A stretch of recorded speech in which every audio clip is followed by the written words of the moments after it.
All right, and we are live. Thank you for showing up for TableBreakers tonight. I'm Bruce Lombardo. To my immediate right is Baron G. Rock. Down below me is the Cigar DM. And then below Garrett is our friend Kai, the ranter. Hi. Tonight we bring you... Kai? What? I said the ranting Kai? Yeah, I don't want to be known for that, but sure. It's too late. There's already too many of them out there. Thanks, Legion. I prefer diatribe over rant, but sure. Kai and his amazing diatribes. There you go. So, somebody is in... we got a Inzit Gaming. Get your shit together. God, I hope that's a wig. No. How do you react to that? No. It's not a wig. What, are you on my mine and seen that? Yeah, I did. What's up, NZ? How you doing, buddy? Okay. Garrett, where is the streaming controls so I can make sure I control the chatter? I don't want to have no Russian bots. Where do I It's go? Soviet Rush. Go to your studio. Edit video? Give us a second, guys. Yeah, go to your studio, go under live, and then you can edit it from there.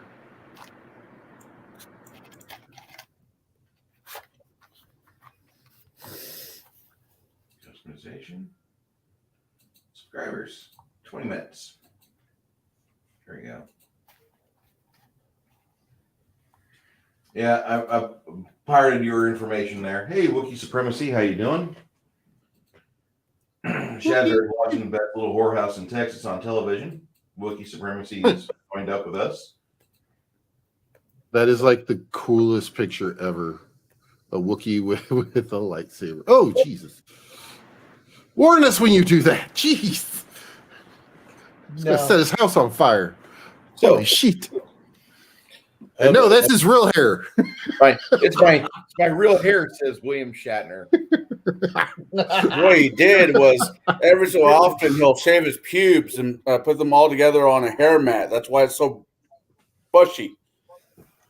And for those that are listening to this on the podcast after the fact, Bruce has got a amazing wig on. So if you look down in the ever need to if you need to see this, you can check out the content down in the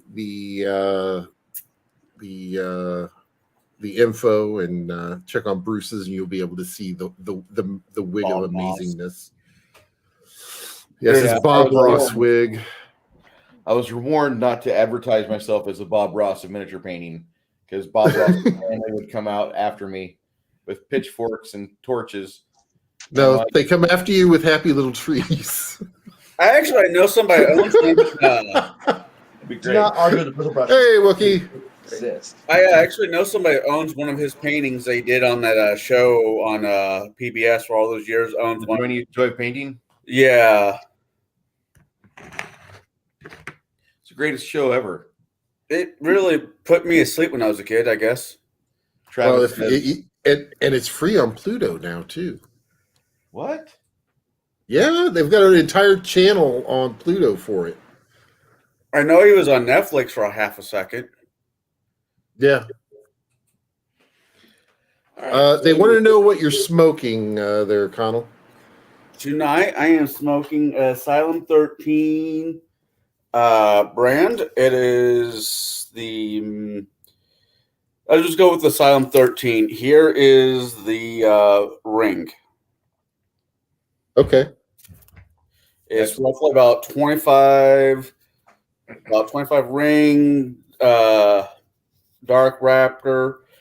This is a cigar to this size. I'm expecting maybe an hour and a half worth of smoke if everything goes well. Bam. That's a lot of smoke.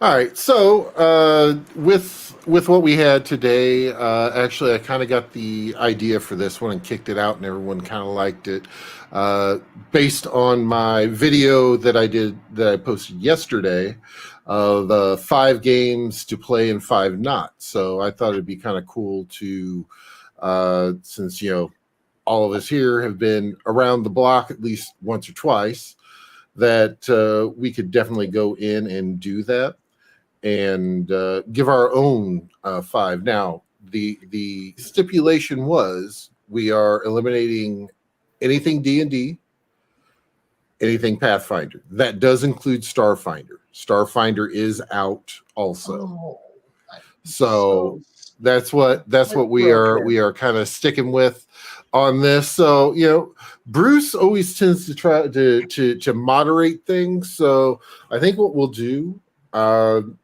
is, if you guys don't mind, we'll go ahead and give our first like, and then we'll go back around and do our first dislike and kind of go that way with it. Does that sound good to you guys? Sounds great. Now, I got a quick question for you, G-Rock. There's no questions. I just put everything out. No, I get curiosity before we get this ball going. Was that a system you're using right now, Frog God? Mm-hmm. Does that count as a overlap for Pathfinder, or is it its own thing? So should we eliminate all of the OSR too? I would not eliminate the OSR. Okay, so but if you came but across third third party type stuff, a clone called Golden Glory, or you say I want to play Old School Essentials, which is basic D&D or Rules Cyclopedia, or I want to play Swords and Wizardry. So that's a OD&D like 1974 to 1975, and that's that. So we're skirting that. We're not playing any TSR or WotC product, but now you're like, but I'll definitely play this identical clone to D&D. Or no, I will take this Zeb Cook clone, Osric. What do you want to do, Garrett? Not making things difficult, just curious. Come God on. damn it, Connell. Always got to make things difficult. Just be lazy. I know. Well, we can't play D&D. We play D&D with a new label on it. Yeah, well, Shad's right. 90% of it is the D&D clone. True. Yeah. I can't even argue that. So, anyways. So we'll go ahead and start with Bruce. No more pot marks there. Okay. All right. My first. Oh, Bruce even broke the books out. Look at this. See, I don't own half the books of the games I'd like to play. Dun dun dun. Hackmaster 5th edition. It is Yes. not an OSR clone. It is not an OSR clone. It is a point by your race, by your class type of game. And you get build points to handicap or to bonus yourself. You have a very intuitive class system. You have little special abilities that might help you out. They probably won't. But it's the greatest system I've played that will give you a actual from zero to hero. And you can have this wonderful game experience through the years, because it will take you forever to level up. Grind. Nope. This is not an AD&D 2nd edition clone, dude. This is Kinzer's own system. It's not Aces and Eights. It's not based off of AD&D 2nd Ed. You're talking about 4th edition Hackmaster, not 5. And I understand that. But this is a game that allows you to get a bonus to hit because you're smart. If you have a higher intelligence, you know where to hit people. If you have a good dexterity, you have a bonus to hit people. Your strength helps you damage things. It's different. And it is a fantasy game. It's not skills and powers. It's really far from skills and powers, Shadzar. You have to try it if you want to criticize it, or at least read it so I can talk to you on an even level on this. It is not your dad's first edition D&D game. It's great. Actually, we have somebody, Shadzar, that could review 5th edition Hackmaster that's not me. That would be Kai, because Kai has a copy of it on his computer. But look, I have to run it before I can review it. I am not going to review something I have not played or ran. And I love the experience points in it because it does encourage a grind, because you don't learn everything super fast. Even though Kai just started a new job of being a driver. He already had ideas of how to be a driver because he drives these little four-wheelers around the road. But now he's having to grind gears and get to places and be safe and mindful of his insurance company that he's trying to appease to drag the insurance costs down. Hey, Stone Cold Jeremy.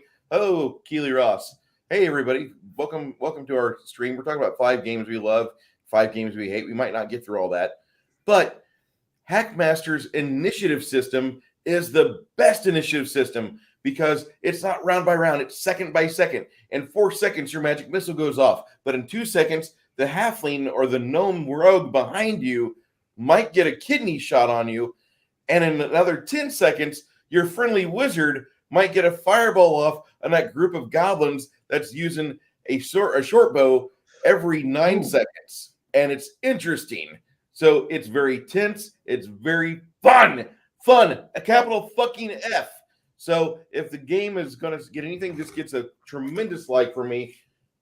And I've got to say, I'm using part of it for my own Heartbreaker game system because I love the initiative. All right, Go ahead, Garrett. All right, next one up, Connell. All right. It was a D10 system. I think it might have been it was it werewolves. I don't think World that's of Darkness.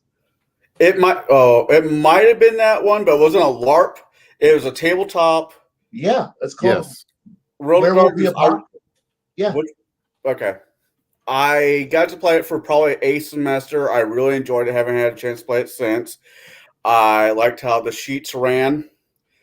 And I liked the classes and the races or all the different aspects you can do with it, and the fact that you could build the world around the city that you lived in or a city that you're from, or I just like the story building that goes along with that game. And that's all I have. All right. Blaine. Oh, my first one is going to be the West End game Star Wars D6 system. By far the easiest, fastest science fiction game you're going to play. It's flexible, varieties out there. Sure, you can play a laser sword and samurai space wizard, but you get to also play with so much of the galaxy as long as you can just forget the movies exist and actually just enjoy the rest of the universe. And it's so vast, the material that's been put out there is so immense that you can just have fun. It's like, I want to play sci-fi, but I don't want to play Traveler today. Okay, Star Wars. Why? We all know Star Wars, and unlike Star Trek, this engine actually works, and it doesn't have levels. Holy fuck! The idea that you can play a game without levels. Thank you. And yeah, I've been playing that on and off for decades now, and I utterly enjoy it. And if I ever get a chance to sit, that someone's gonna go, we're gonna play Star Wars, I'll be like, the West End games? Yes. Fuck it. I'm on board. Why? It's just damn good. Well, you've made a new friend. And Hungry Ewok says, Kai, you are now my new best friend. Yay! So there you good. go. So yes. Oh, go ahead. I mean, cool. Plus, you can actually do more with the game than just Jedi. You can just do everything. Be that smuggler. Be whatever. I love it. Hell, be an Imperial officer and crush the rest of the. Try to be the one good Imperial who's enforcing the rules why bother? But you know what? Be that one guy who goes, well, fuck, my bosses are all evil. Are we the bad guys? Yes, you are. Shit, I'm going to rebellion now. Why? Everyone goes to rebellion. It's more fun over there. Yay! Anyway, I'm done.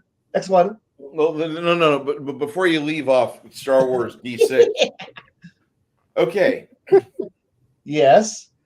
they have released a 30th edition, 30th year anniversary, 30-year anniversary edition of the D6 system that he just talked about. Yep.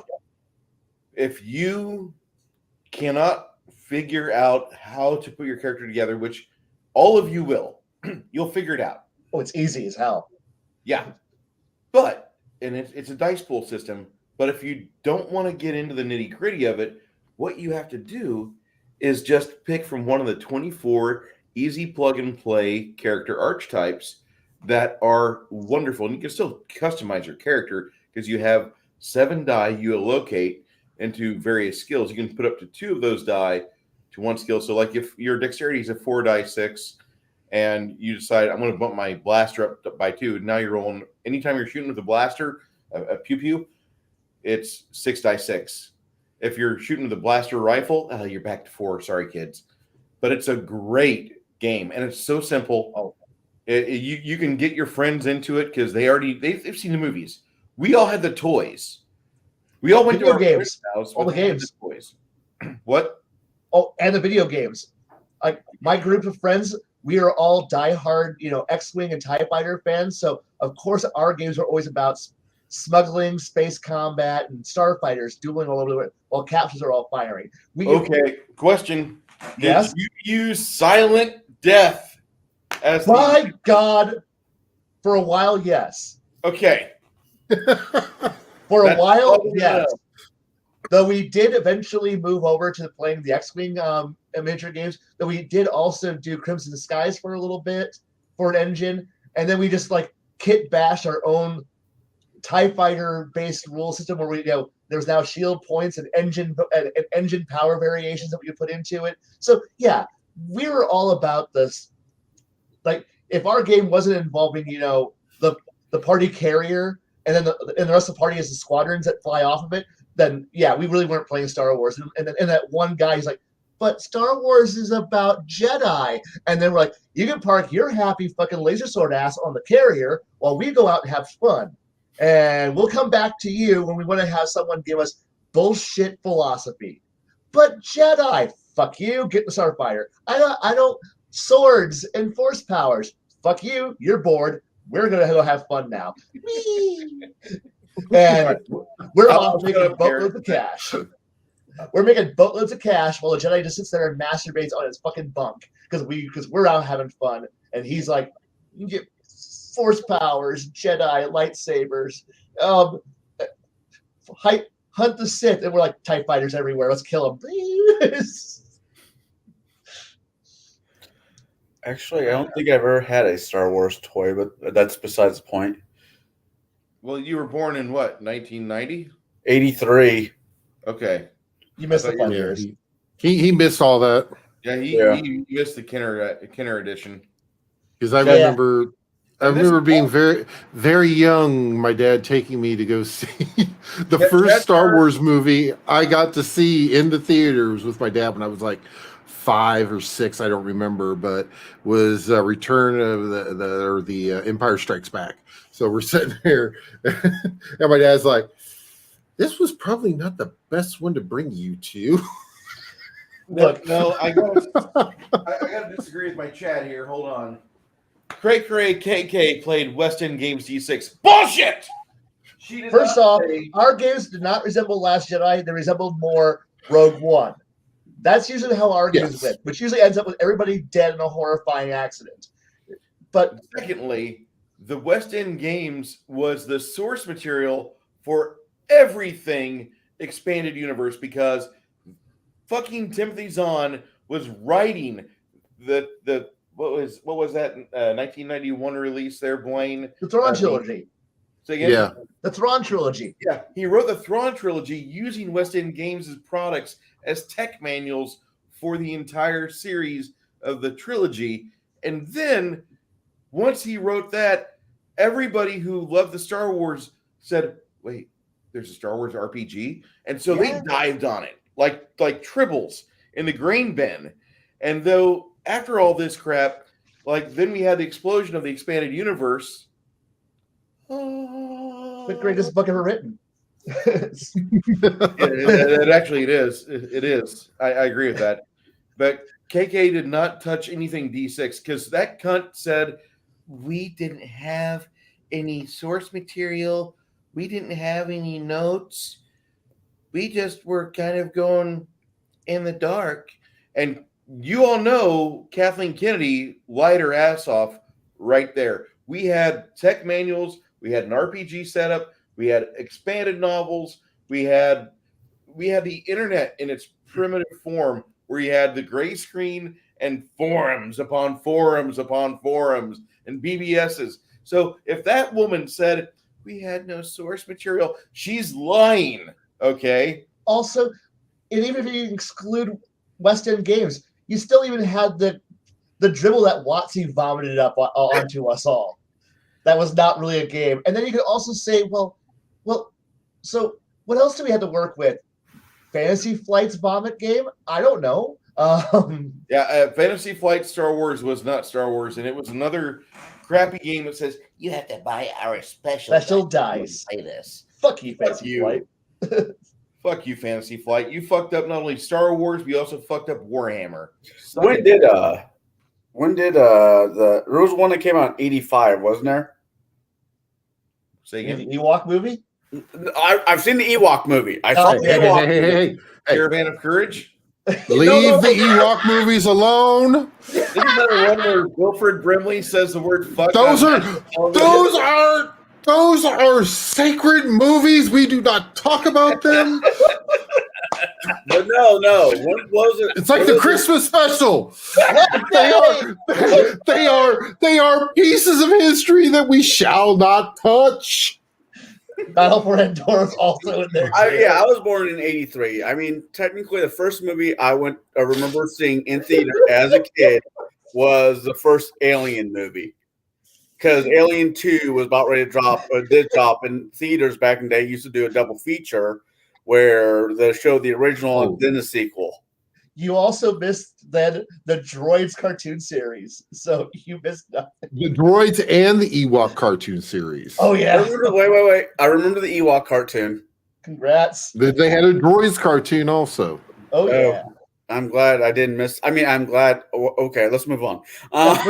Anyway, next game, please. Well, so I guess it's come back around to me. So probably I would say my number one on that would actually be Exalted First Edition. I love that game. It is crunchy. I will fully admit it is crunchy because you've got, but you can actually take for instance. I had a Eclipse, which basically the Eclipse is a kind of a diplomat type, but he was an archer. So when they talk in 300, we'll fight in the shade. Oh yeah. My guy alone could do that. Yeah. So he shot the arrow up. Oh, by the way, I had wide arrow. So it became a ballista bolt. Oh, and it's a rain of arrows. So you have ballista bolts coming down on top of people. Yeah, people died. Also, I really also enjoy the way that they do the system for the steps on how to go.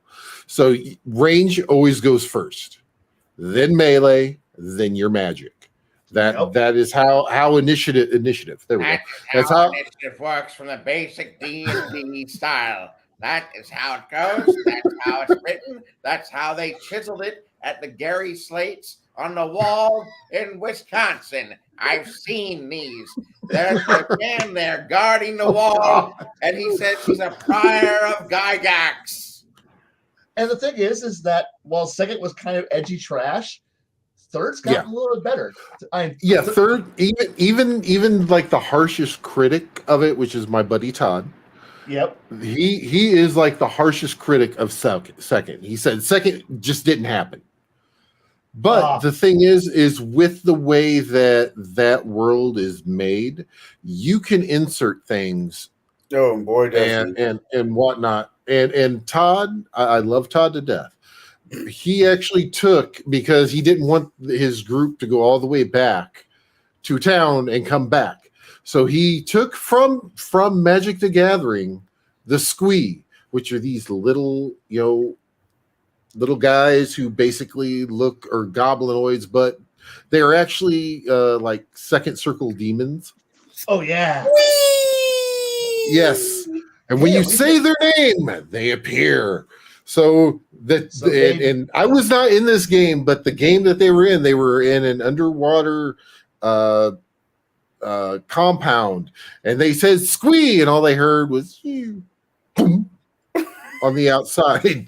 So they said squee, squee, squee. So that was funny. Those poor demons know that you're about to throw them 2 weeks ahead of time. Yes. Awesome. And also I wound up having a squad of them. I did call them my squeegin. and they're all numbered. So the higher the number, the dumber they are. Oh, so no. Yes, it was amazing. So, but yeah, it is a very, if you want to think of it in almost like an anime-esque type style, you can literally take anything. You can make a Super Saiyan very easily with it. The thing is that it's the, how we like there's that joke that D&D 5th is just, you're just playing like superheroes. Fuck the preachers of just trying to be fake fantasy and go full God King. Go with the idea that there's the underworld? Fuck that. It's Tuesday. I'm going. Boom. Wait, what? Because why? The divine mandate says so. Whose divine mandate? You see the sun in the sky? Yeah, that told me I could do this. But what about the gods? I expect the gods. What gods in my way? I would like to say no. I'm sorry. I'm gonna go full fucking Kratos on your asses and then start ripping and tearing shit. Why? Yep. Because the god of the fucking prairie over there got my fucking way, and he's talking shit. The river over there, fuck him too. Why? Fuck you. I'm a Dogcast Solar. Fuck you. Everyone dies. I'm doing what I want. But I'm gonna go build a castle on top of their corpses.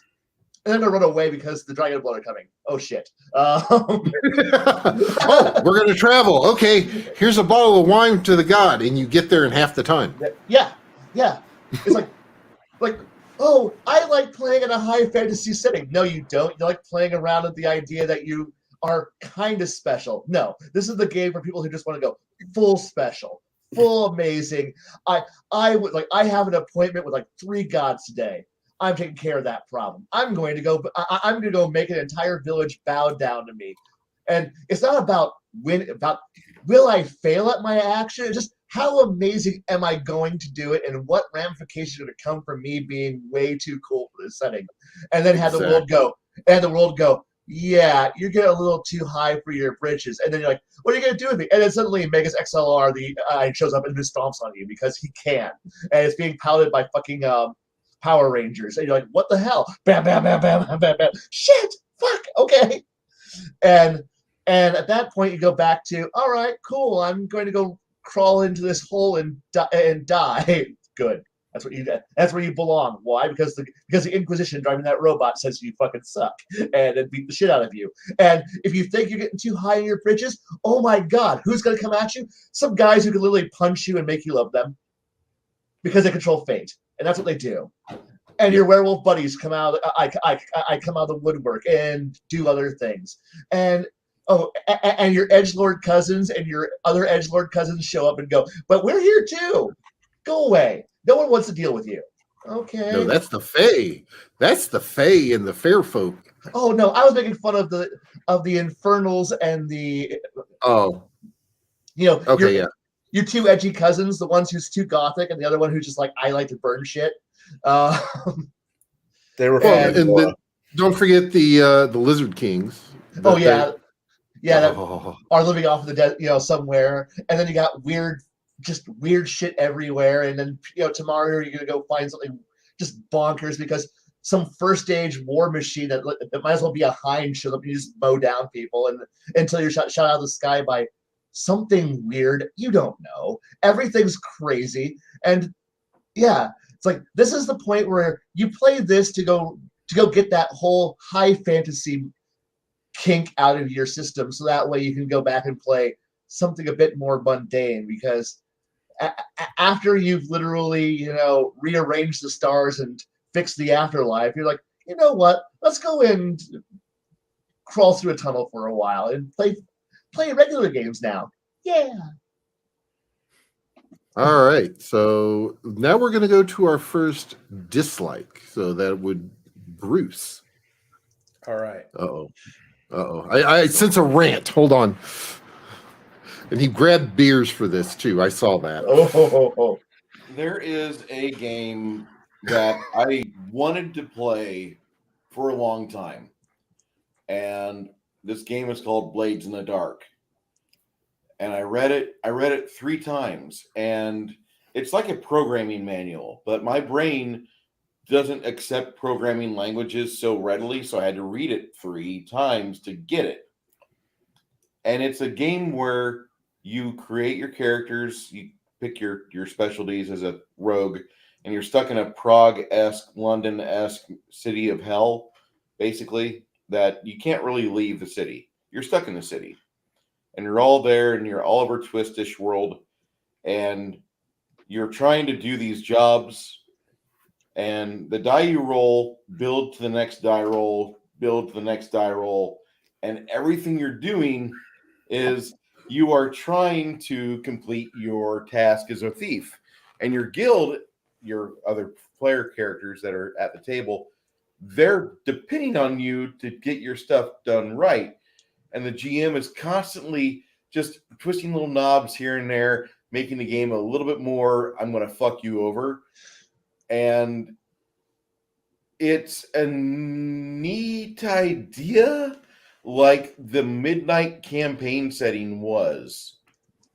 But the Midnight Campaign setting fails because the game's hopeless.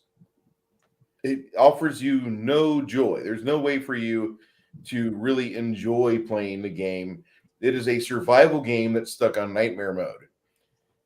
Well, this game here does offer rewards and such, but once you play your first game, and it gets easier from there on, you're playing the same game over and over and over and over.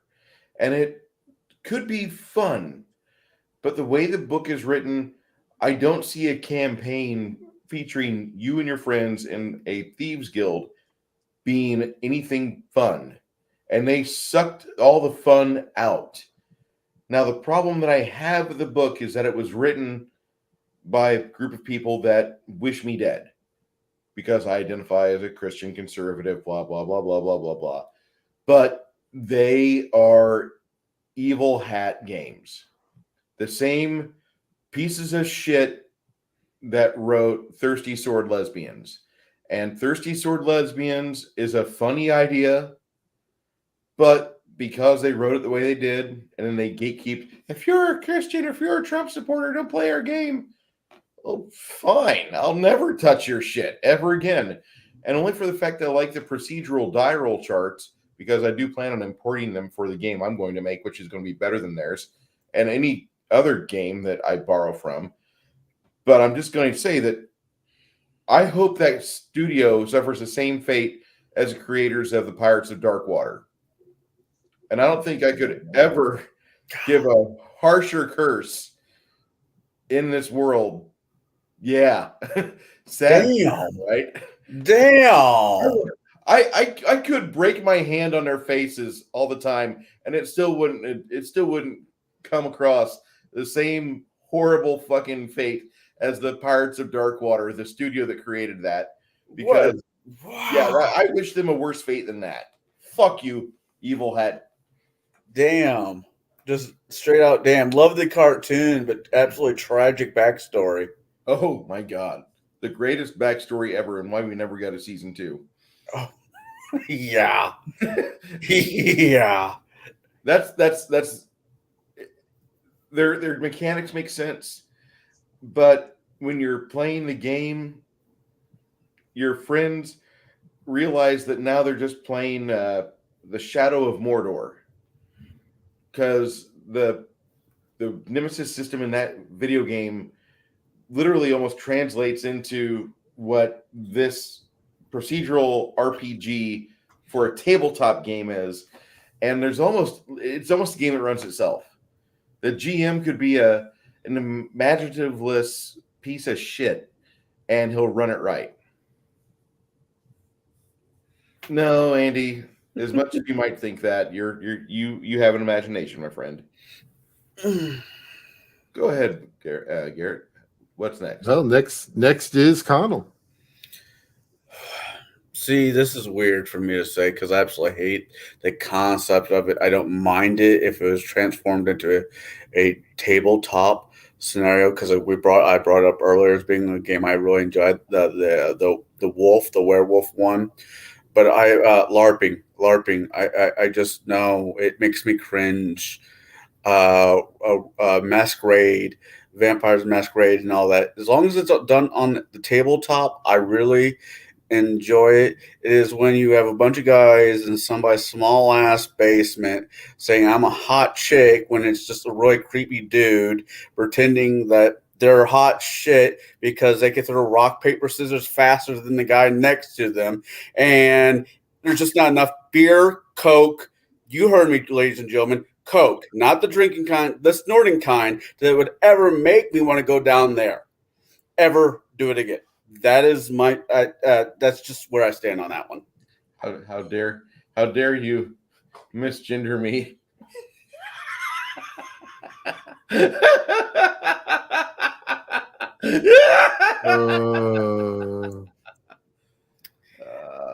I think I'd rather, yeah. Just can't do it. All right. So that will bring us around to Kai. As much as I'm a humongous Battletech fan, I will say the worst game I've ever played for that is the current edition of the MechWarrior role-playing game, A Time of War. Holy crap, is this I know we just mentioned a crunchy system with Exalted. This is crunchy in the wrong direction. This is crunchy in the, wow, is there a rule for everything?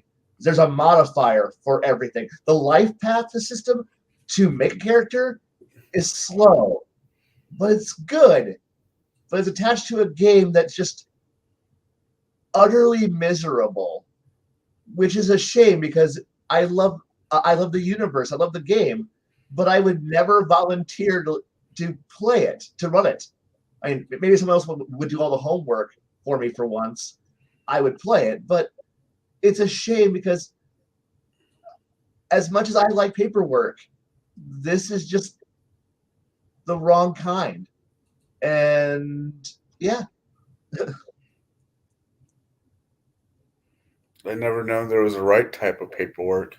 There can be.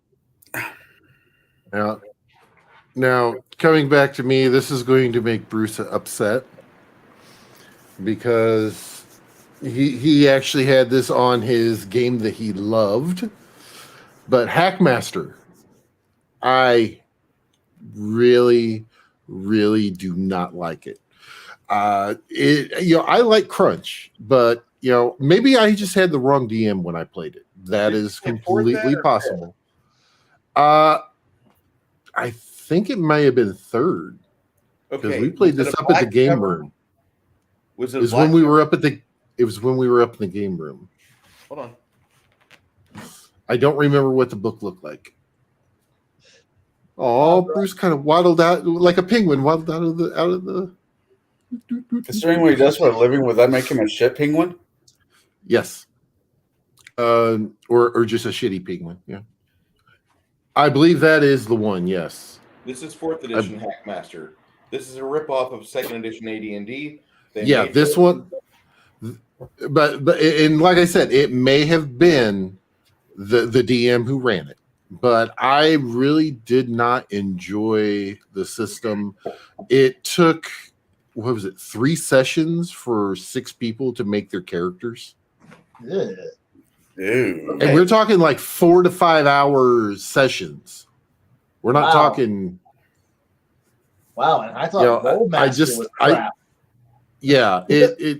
I really did not enjoy it. And it was especially for that amount of time to get it there to actually be able to play. So yeah, I would just The game is as enjoyable as me doing this super slow motion that I'm doing right here. And that's a 3 drink minimum.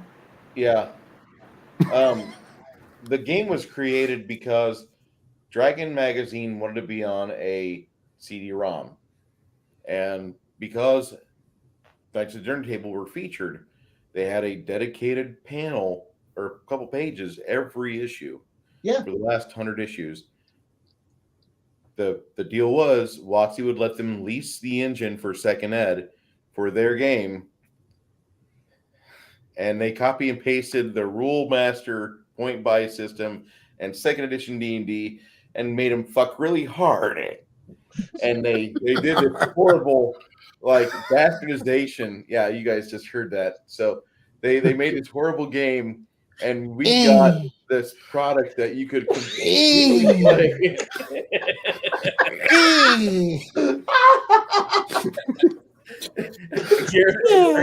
We've almost gone to the part where I start drinking.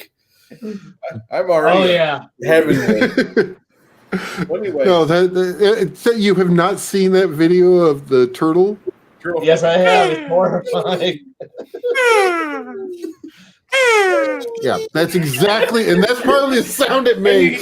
Then you hear like when they were doing this, down, and you realize that's him nutting. It sounded like gravel skidding across like 3 foot of like sandpaper board. It's like that's not right. Garrett, do you want to share this? I will share this with our chat. I will share this with our people. Go ahead. No. Oh, okay. No. So anyway, Hackmaster 4th edition was really not fun. It was a neat game to look at, like, oh yeah, you can still play 2nd edition D&D, but you don't want to play it. You don't. There's better games that are out there for you. So that brings us back around to you, Bruce, for your next game that you love. Which book are you going to grab? I'm not going to grab it, but it's in the other room. It's Tony Lee's Extreme Vengeance. And in 1997, oh God, Shadzar, I got to...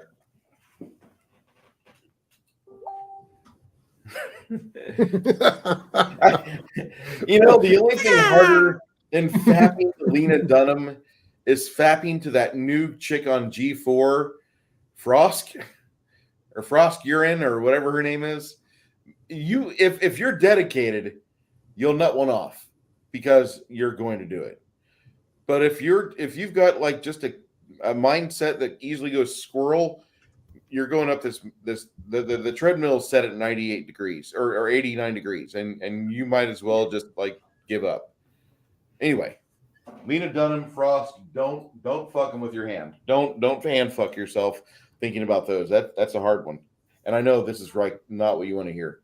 So my second favorite game that I love to play is actually a casual game called Extreme Vengeance by Tony Lee. He wrote the game in 1997.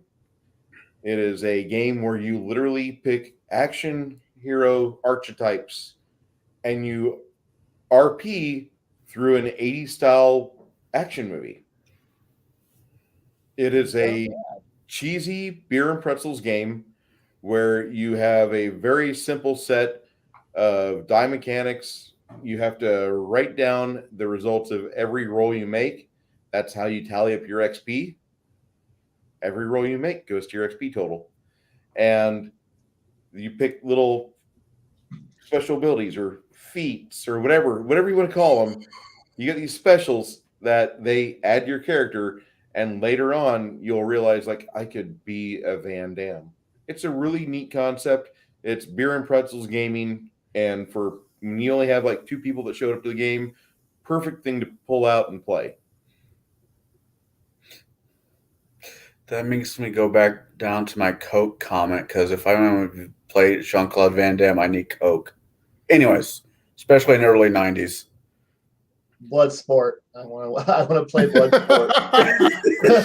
So, Kai, someone just realized that the flag behind you wasn't just a big X.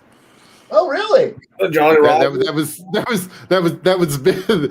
I believe that's Joe over there from Biggest Geekus. Oh, Really, wow. he realized that it just wasn't an X. There's more to it. Yeah, there is. So, all right. So, Connell, what's your second favorite on your list of favorites? Kind of knocked one off of my list, so give me a quick second to think about another one. What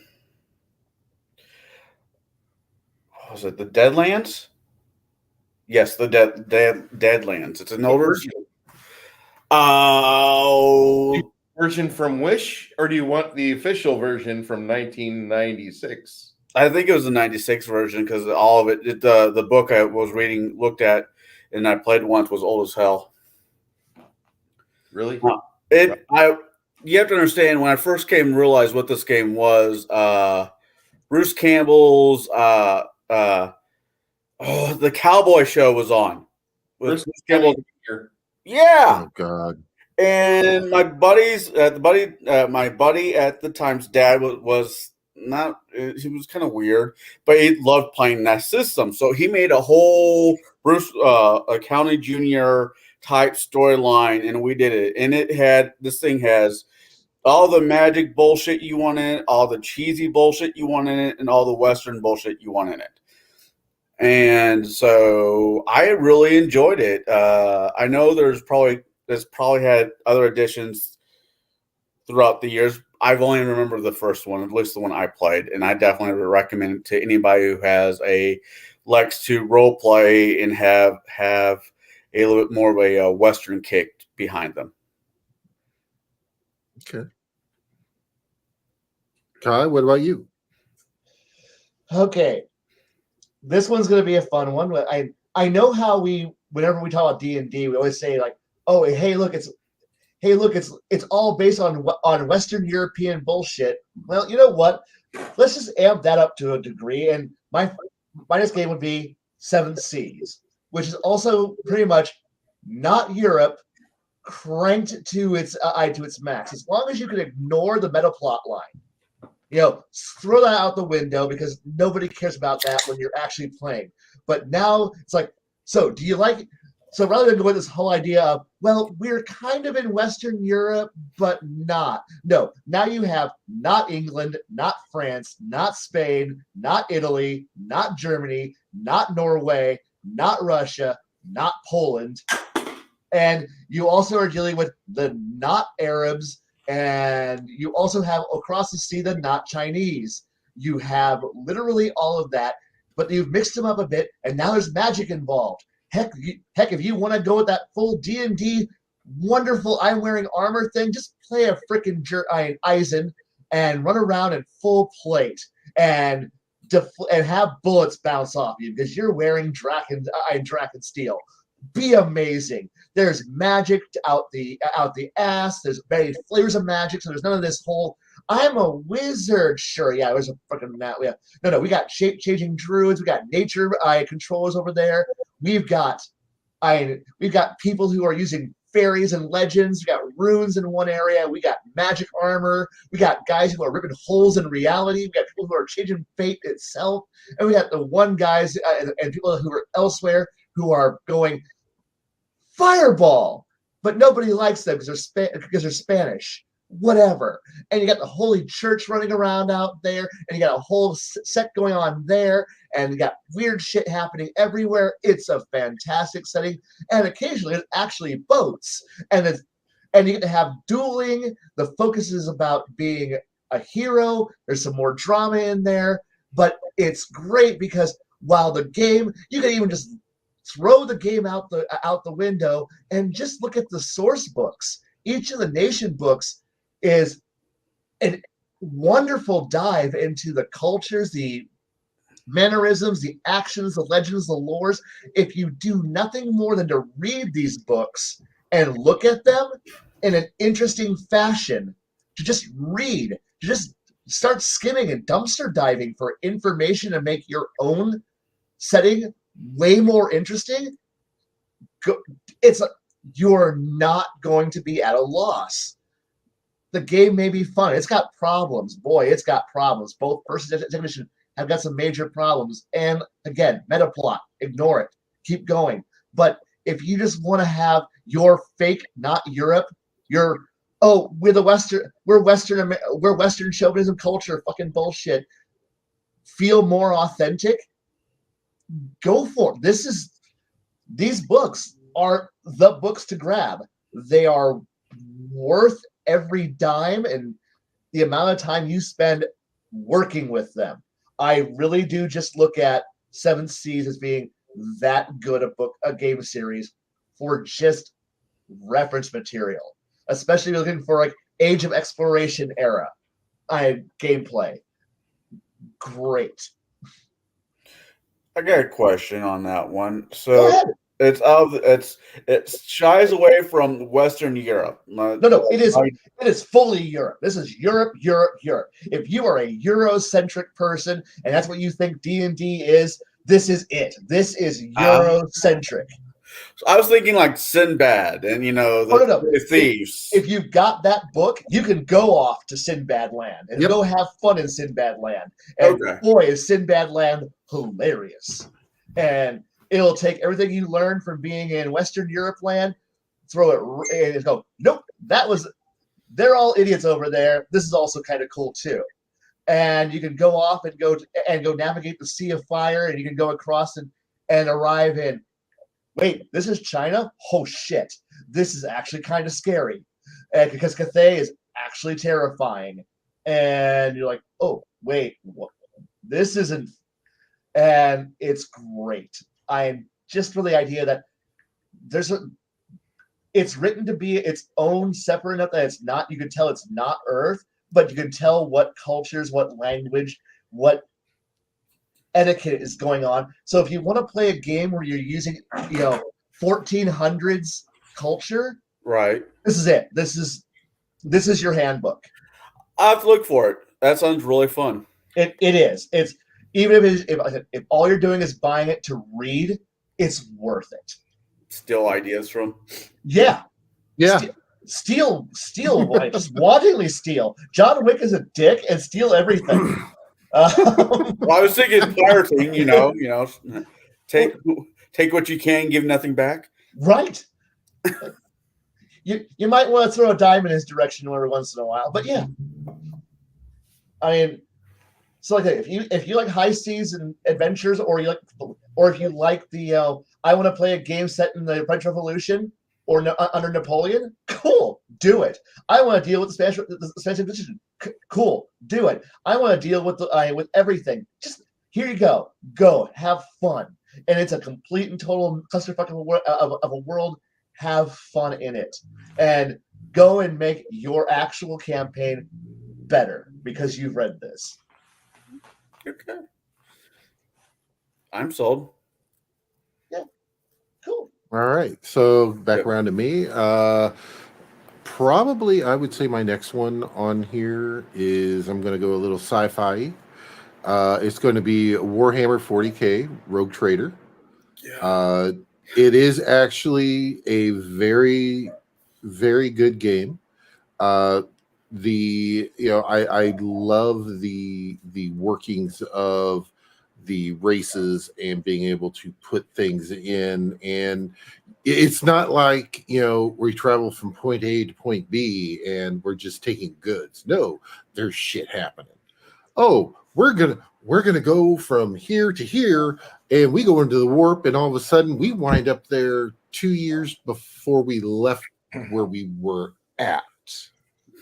Nice. The warp does things like that. It is. It's actually one of those nice. It's a nice, way of getting your sci-fi fantasy along with you just throw all the weirdness in there as you can think of, because oh no, your shielding goes down and now you have all kinds of chaos, beings of chaos that have decided to come on your ship. So there's a lot of different aspects there that you can really have fun with, not only as a player but as a DM with them. And I would say that's definitely on my list. See, I'm gonna have a problem, G-Rock. I think me and you might have overlapping DMs because Todd ran that one for me, Mike, and a few other people years ago.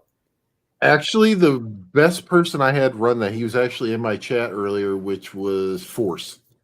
Force ran a very good game of that, and I believe it. I've got a. And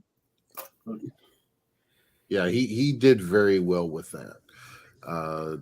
It was pretty good. I really enjoyed when he ran it. He had a good story with it. Bruce is sitting here going, no. I think he disagrees with me, but that's okay. Because it's up to his next one he doesn't like. Dun, dun, dun! I'm going to say that a game I did not like was MechWarrior. I think I'm seconding this with Blaine, but the MechWarrior game system is supposed to be intuitive, and you just can almost dry stat assign your points, whatever stuff. You have a very bare bones RP system, which should have all the winning components in it, because you've got a good lore, you've got a compelling reason to want to play and want to achieve these certain things that you've read about in the fiction, but it fails every time because it's not Star Wars, it is not Doctor Who, it is a weak sauce franchise that has nothing going for it at all. You have overly complicated assembling of your character. Hi, sadistic Sherry. You have die rolls that don't quite make a lot of sense when you think about it, when you critically think about it. And we're talking about BattleTech, the RPG for BattleTech, which it should be a plug and play. You just need 2 dice 6, you're good. And they fucked up all of that. They fucked up every aspect of it. And Blaine's over there, you understand what I'm saying? And I got to echo this because I played this for about 5 nights in the 90s, and we just hated it. It was not the game that we wanted to play. And I wouldn't wish this game on anybody. No. Mm. My God, no. Oh, God. I don't know. I have nothing there. I've never Brings played it- BattleTech, which I need to get into. I know, but I haven't got to that far yet. Well, there's a difference between the RP and the actual Board game. actual miniatures game. There Yeah. seems to be a whole little, I don't want to say subculture, but a whole culture to itself that I have just not really got evolved into as of yet. Put a pin in that. Come back to it later. Yeah. All right, so Connell, what is your next one that is not on your likey list? It was presented as false advertisement. Vincent Price Murder Mystery. It was meant for anywhere from 4 to 6 people. But I was thinking more like you get a character and you role play the character out. It's a dinner party RPG for people who like murder mysteries. But it was more like Clue. Did I scare him away? No, you're fine. No, You're this is fine. the 3rd time he's left his chair. How many times have we done this that he's left his chair? Maybe once. This is like 3rd time. I think he might have the Vincent Price Murder Mystery. If he does, I'm going to die. I mean, I don't know if this really clues. It was sold as an RPG game. Yep. But it ran like Clue. And that's what Okay. pissed me off. because here's, I want, if it ran the same way as Secret Hitler, I would have been mildly okay with it. But it was clunky. It ran like Clue, and there wasn't really any RPing in it. Ma ha ha ha, and that's about it. Okay. Seriously, Bootleg. Bruce walking away from the screen when I'm talking, I'm starting to worry. Don't worry. Maybe he had to poop. Oh no. My next game that I'm going to put down as a nope to avoid is going to be Rollmaster. Just nope. Really? I had a friend of mine talk the highlights of Rollmaster as long as you have a calculator next to you. Now, all right, I have never played a game where when the GM goes, we're going to play Rollmaster, and he hands me a binder. And I'm like, what is this? And he looks at me and goes, that's your character sheet. And I'm like, what? We're going to play some Rollmaster. And tonight, But so we all sit down and we begin to work our way. It's like, at times I'm like, Traveler, it's slow at making character creation, but it's fun. Here it's like, and now we shall go through the next line of your tax return. And here's me. I just want to play a game today, please. And we keep on filling out more and more of our binder, and we're pulling, turning pages, and everyone's like looking at this guy, and he has a binder, a mega binder, like this giant, like this thing was like, are you ready? Are you ready to like be corporate certified? Boom, make corporation fit this thing. No. And if I pick up your binder, my stitches come out. I know. I'm in a hurry. My stapler. My stapler. My stapler. Looking at this binder, and so this gigantic monstrosity of a game that we played, and I think he's like, oh, but the magic system's really cool, and the combat's really cool. I'm like, I don't want to risk combat, because then I had to start over and spend another 5 hours making a character to fill out this binder. If I die, are you gonna give me a new binder? Can't you just scratch out a name and add a new name in, saying you found this guy in town? No. That's my brother Phil. Fill in the blank. Yeah. And it's like, this was an abysmal system. And then finally, 2 sessions later, we're done making characters, and we're like, are we gonna play now? And he's like, all right, I'll show you. I'm going to teach you how to play. I'm like, this is the worst role-playing game ever. Please, let's never do this again. I never want to. I don't want to play a game where I have a 30-page binder thrown at me to tell me this is how we're going to play this game. No, never again. But this is coming from the guy who loves paperwork. I do, but I want to have it to be in my advantage, not following the steps of the IRS tax system to generate a character. I like being able to run an empire, not, create a minion who's a cog in the damn thing. I gotta make a Poke Kai stick, so whenever we go into these conversations, I'll just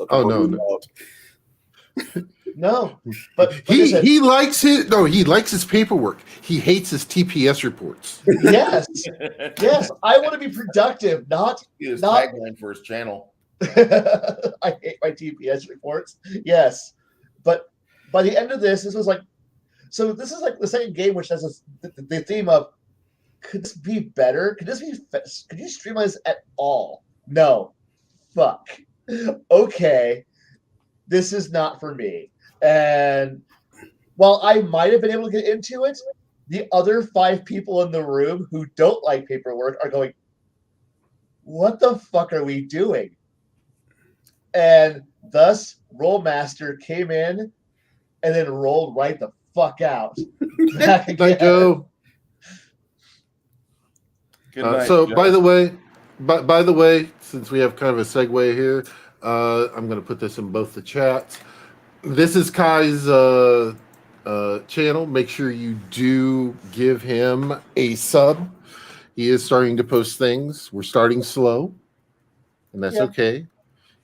Only one rant a week is allowed on there, so it's okay. What? But he takes over 5,000 breaths a day. We're wasting time. No. You don't understand. He's got rants he has to do here. He's got the Friday chill stream. He's got to give. He's got to give. He's got to give Legion of Myth their ability to stretch out his rants to help their viewership. So it's okay. On his channel. Yeah, we should. You know what? I think we may wind up doing that. Kai, we'll get with you after the fact. I got away. Okay. And everything else, we'll plug your. All of a sudden, all your rants will be from other channels. Will be put up on yours just because to give the people what they need. Oh yes. So actually, my next one that I was going to say is going to mirror Kai's because my next one is the and me saying this, it's fine, is the redheaded stepchild of Hackmaster, which is Rollmaster, and for the exact same reason. Hackmaster 4th edition did have the Rollmaster character creations. Okay. It's still, but still, for the exact same points, I'm not going to rehash it. So yeah, it definitely, if I need a binder for my character and then a binder to decipher the binder that I was given that is my character, there's an issue. I always thought it was kind of cool when you sit down at a table and the DM presents you like a binder with a notebook and a character sheet saying, this campaign is going to take a while. Please take notes and whatnot. I think that's a really cool way. That is cool. But that is a smart DM. Yeah. But when the GM hands you a binder and goes, the campaign will take this long to fill out your character sheet, that's a bit much. That's a bit much. And then the DM goes back over with a red pen and goes, no, that's not allowed. Where the hell did you get the points for that? No. I've seen that too. A gnome? Oh my god, a gnome druid? Oh, you can't fucking do that. A halfling paladin? No. You can't have fun. No, that is outside my allowance of you to have fun. No, you cannot have the gnome paladin with a riding dog named Ambrosius. No. You are not going I broke Bruce. Yes. When you throw the battle axe, you need to do precise D10 rolls to see what end of the axe hits your targets. But you can play the gnome bard one-handed with a bagpipe. We did. Because all I have to do is go and one arm to play the music, and I can still throw things with or I can still shoot my hand crossbow. Yeah. Man. You forgot about that, didn't you? I did. You forgot about that.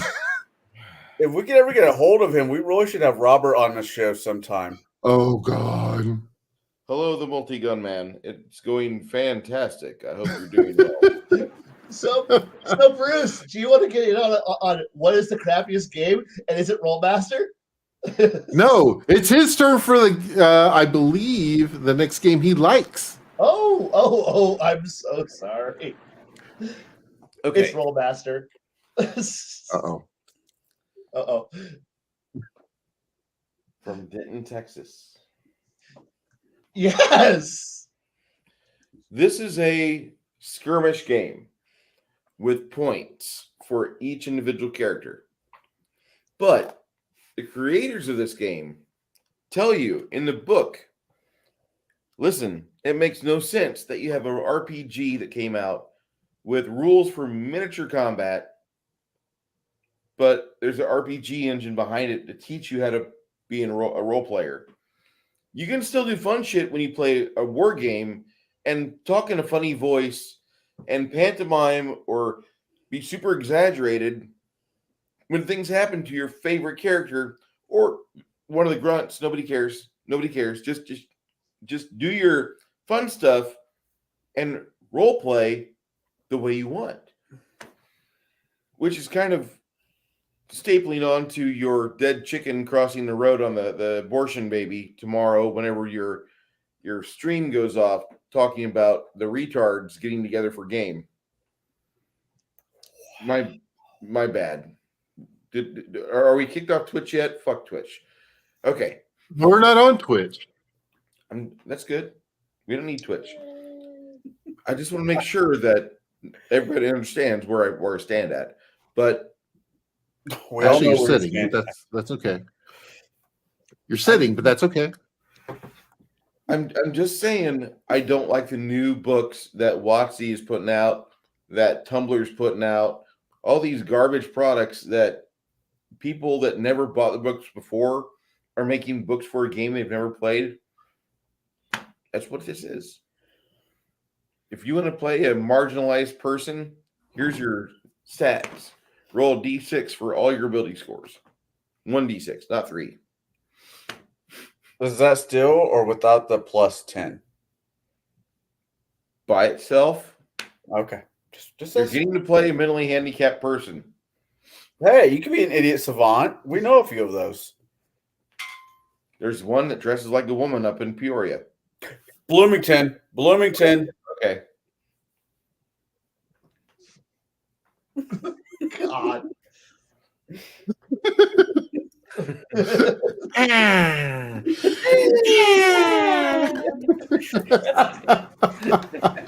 Oh, Yes, right. God, I realize I know what I got myself in tonight. Yes, Yep. God, I know what the punishment be.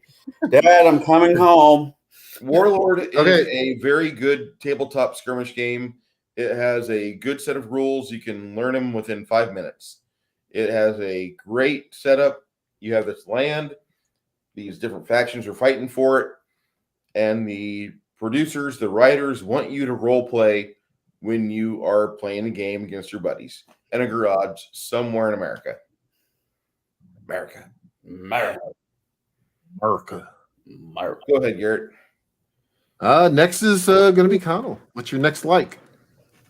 Okay, I'm gonna get some hate from this. I liked it just because I was a fan of the show the game was based off of. I really enjoyed it. It was a D6 system. It was Dragon Ball Z or Dragon Ball Z. Yeah, Kai's like, what the hell's wrong with you? I know. I was a fan of the show. And it's a D6 system that took freaking forever to play. It really did. But I enjoyed y'all can go Pug Malone. And I'll explain to you all what Pug Malone is later.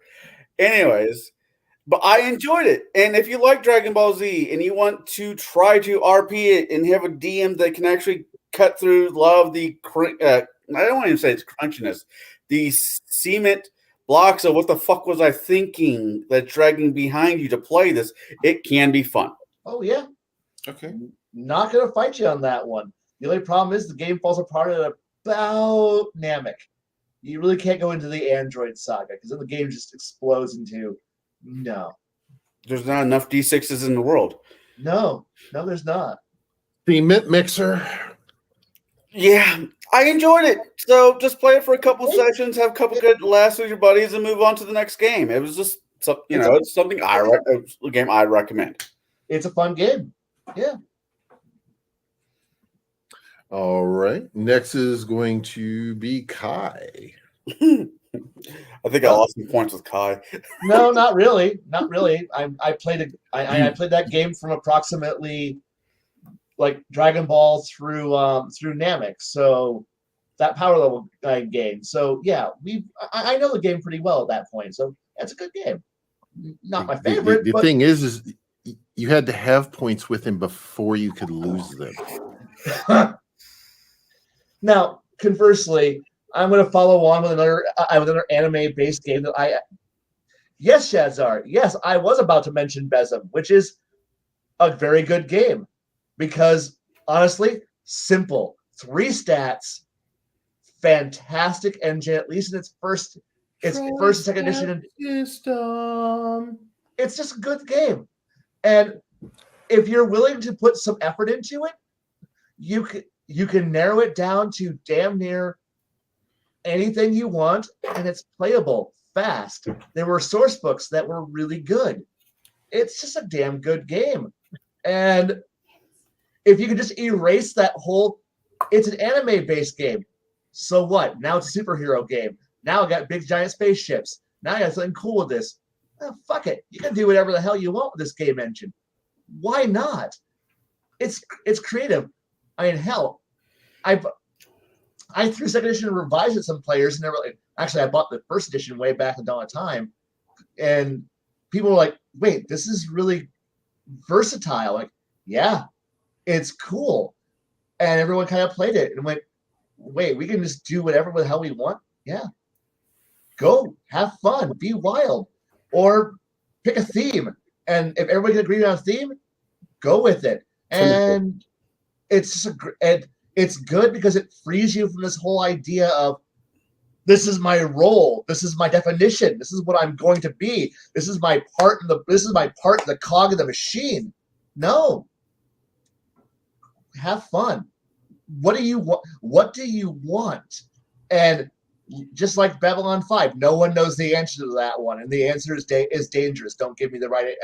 Don't answer unless you know the answer to it, to what you actually want. Because I'll give it to you, and they'll be like, "Oh, this isn't what I asked for, but it is. That's not what I wanted." You sure? Anyway, it's a good game. Now. It is now, and listen, great game, great palate cleanser. Between some more serious games, great palate cleanser. Okay. My next one that I like, and this is probably going to upset Shauner just a little bit because he was floating around in my chat earlier. But Traveler First Edition, very first edition. I really enjoy it because for the simple fact of you can die during character creation. You're sitting there doing your rolls to see what you get and whatnot. I actually like playing, with full rules, because truthfully, I think you get more out of it with the full rules, as opposed to like going with rules light with Traveler, as some people like to do. The big thing for me is, I also do like that you can use the experience to unlock additional skills or up your skills. And that is another thing that I really enjoy about it. It's not necessarily leveling. It's just learning how to do things better, or you pick up another skill. And you can also do a lot of stuff, in between when you're doing from point A to point B, how many days you're in the warp, basically putting all that together. So, yeah. And Bruce is falling asleep. I'm not falling asleep. I'm just listening to you talk, and I'm going, I've played these games a lot over the past 26 years. I'm sorry, dude. It's okay. The thing is that, yes, we're all friends.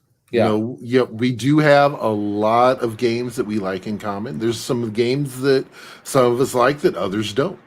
And that's you can look at everyone in our chats.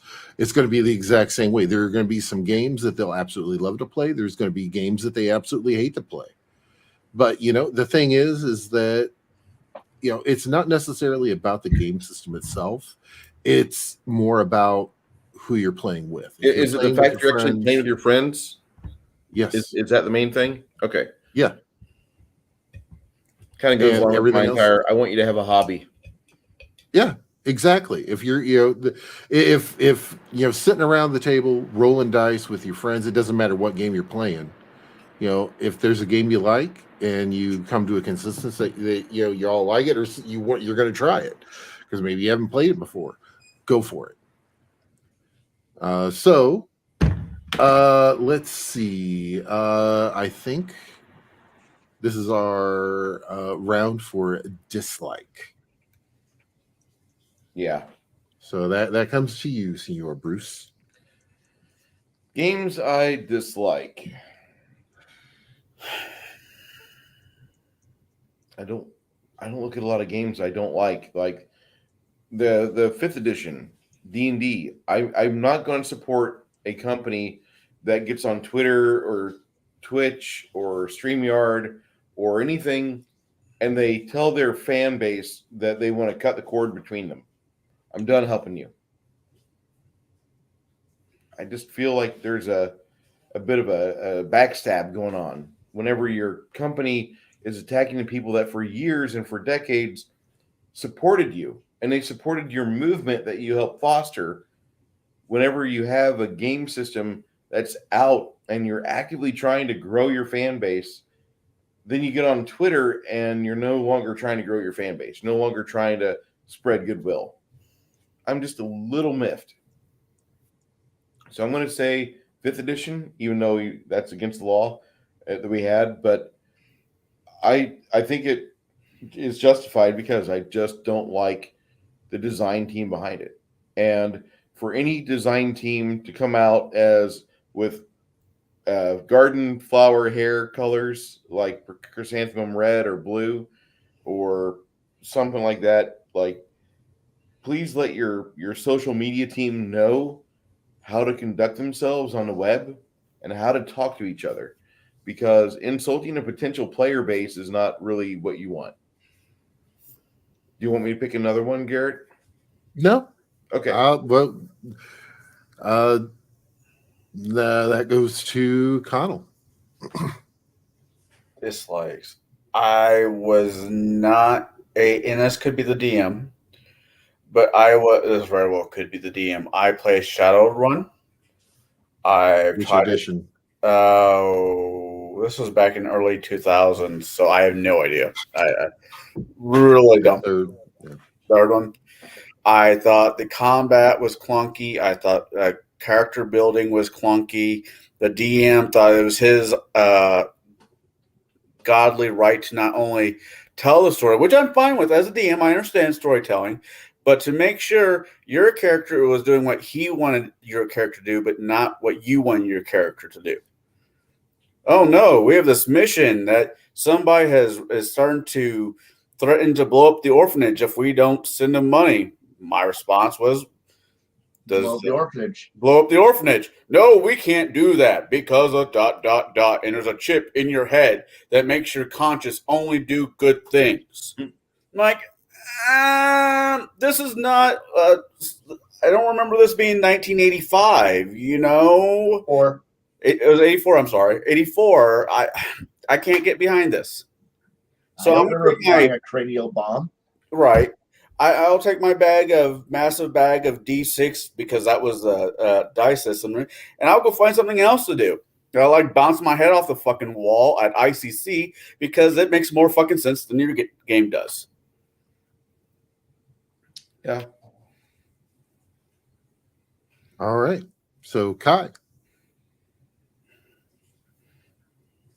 I'm going to go put my own sci-fi game of Nope into this, and that is, while I love the setting, the rule engines just killed it for me. I'm going to go with Heavy Gear, which is the DreamPod 9 game. I know I've ranted in other places saying that I love lethality in my games, but boy, does this game take that to a whole new level. And I mean crazy. And just a further reference, it's a great game setting.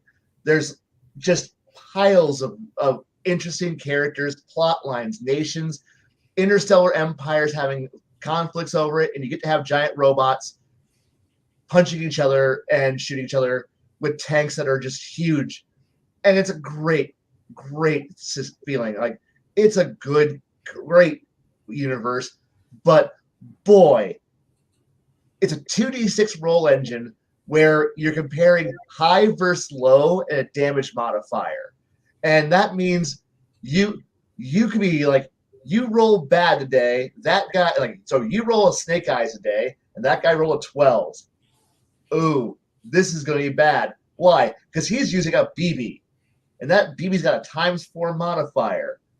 So you compare all your numbers, you do all your little modifiers and your bonuses, and he's beating you by 13 ×4. Oh, shit. You took 52 points of damage.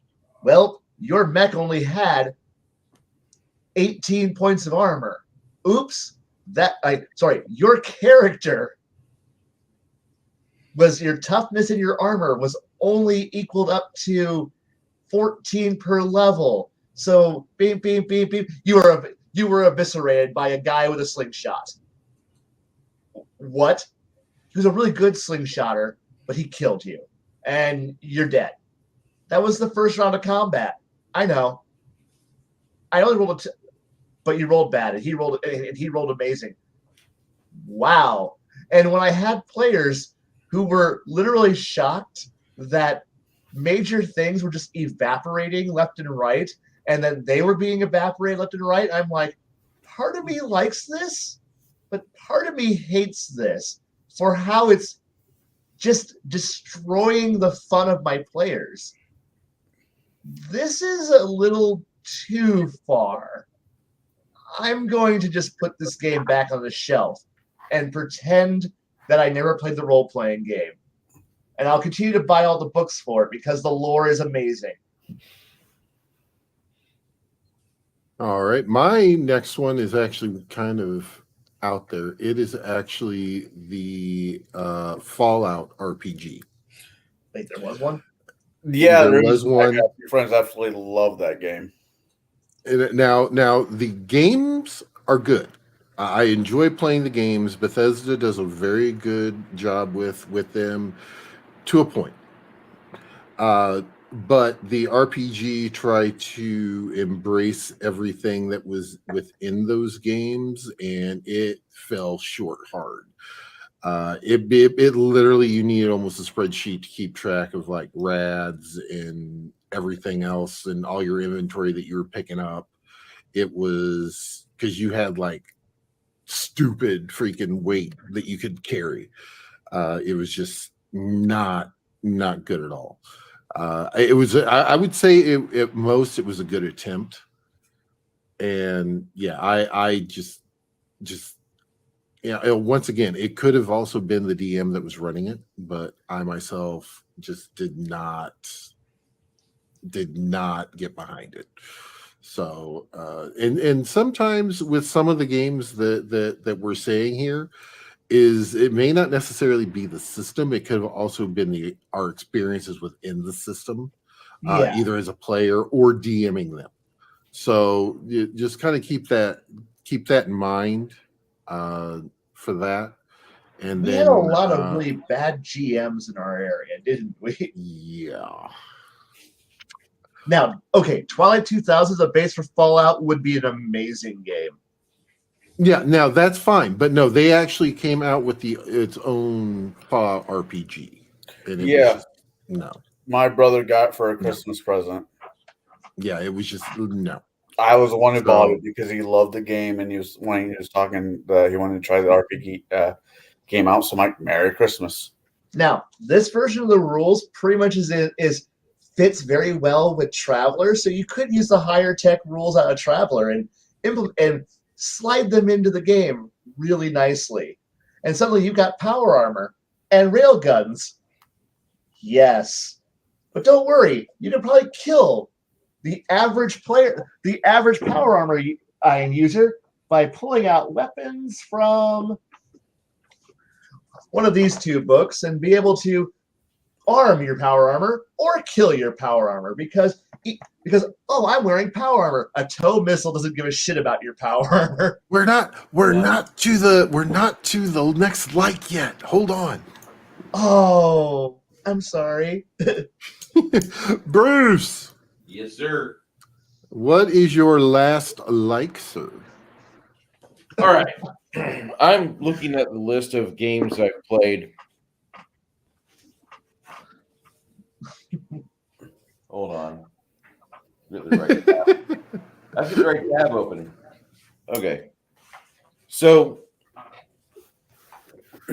well, Tim Christ is talking about it already. And a lot of people I know want to talk about Fallout, which has a special system. And that is a really good system, but it was never officially released, although it was released on the Fallout Tactics, the little skirmish game from 1999 2000. They gave you that, and it's a wonderful game system, not an official release. But if you want to watch it, if you want to play it, you can find it. You can find it everywhere on the web. But say you don't. Like, Bruce, I want to play a Fallout game. Twilight 2000 will cover you. Go ahead, Kai. Hold it up. I know you've got it. Thank Which you. version do you want? Do you want Preferably the the old good version or the okay version?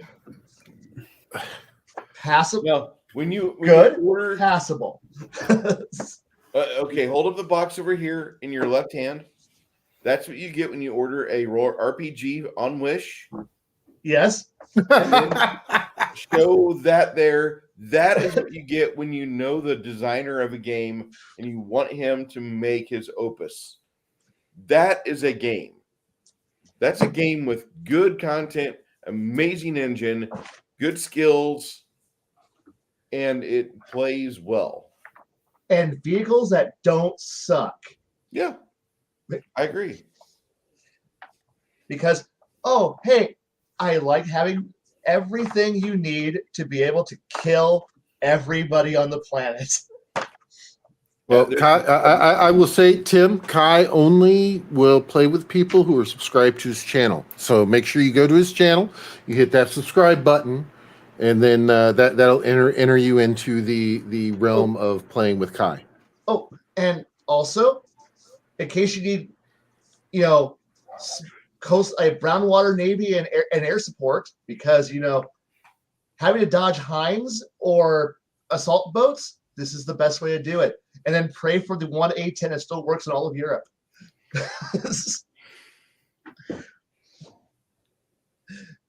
I saw that. Sorry. Okay. Right. That is the only role-playing game I have on Quick Draw next to my computer. So What do you guys think about Twilight 2000, Garrett? I myself, I have not played it. How can you not play it? I just have not.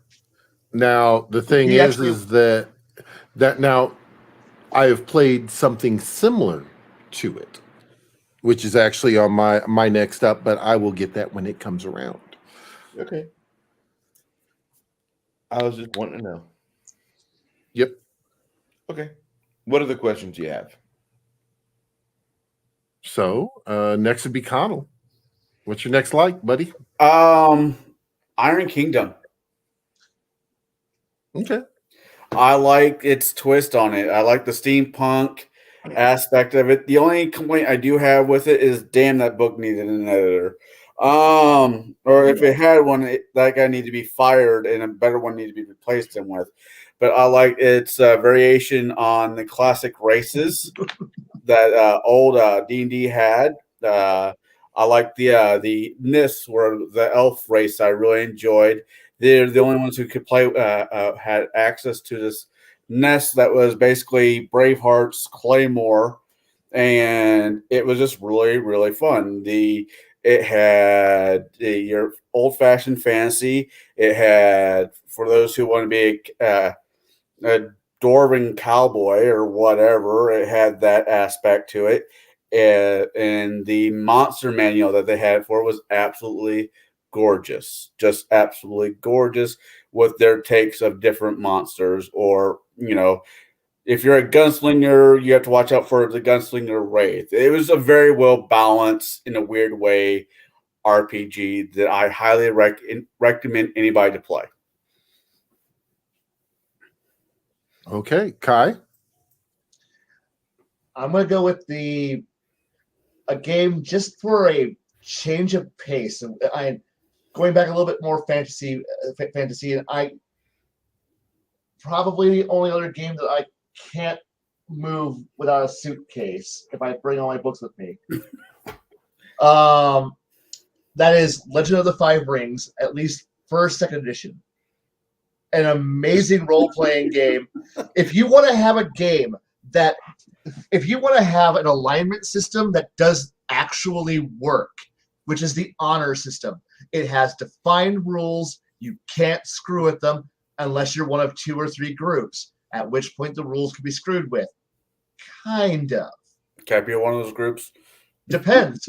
Depends. Can you be a conspiracy nut and a secret conspiracy nut who's actually part of the Illuminati, who's actually secretly controlling all of creation, and then be able to keep quiet while you're doing it?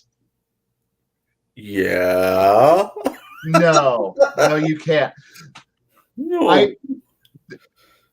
We have an activation phrase, and it comes up periodically, but I won't say it because this is recorded, and you don't betray the actual phrases out in the open.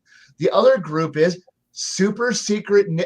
The actual super secret ninjas who are being completely honorless shits because that's their job.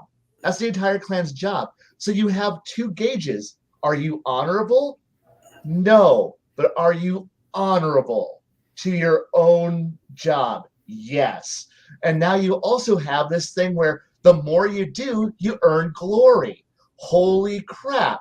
But there's a certain cap where if you start to get too high, you might start pissing people off.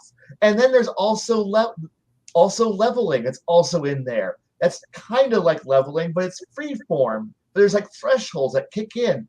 And now you have this. The combat's actually interesting.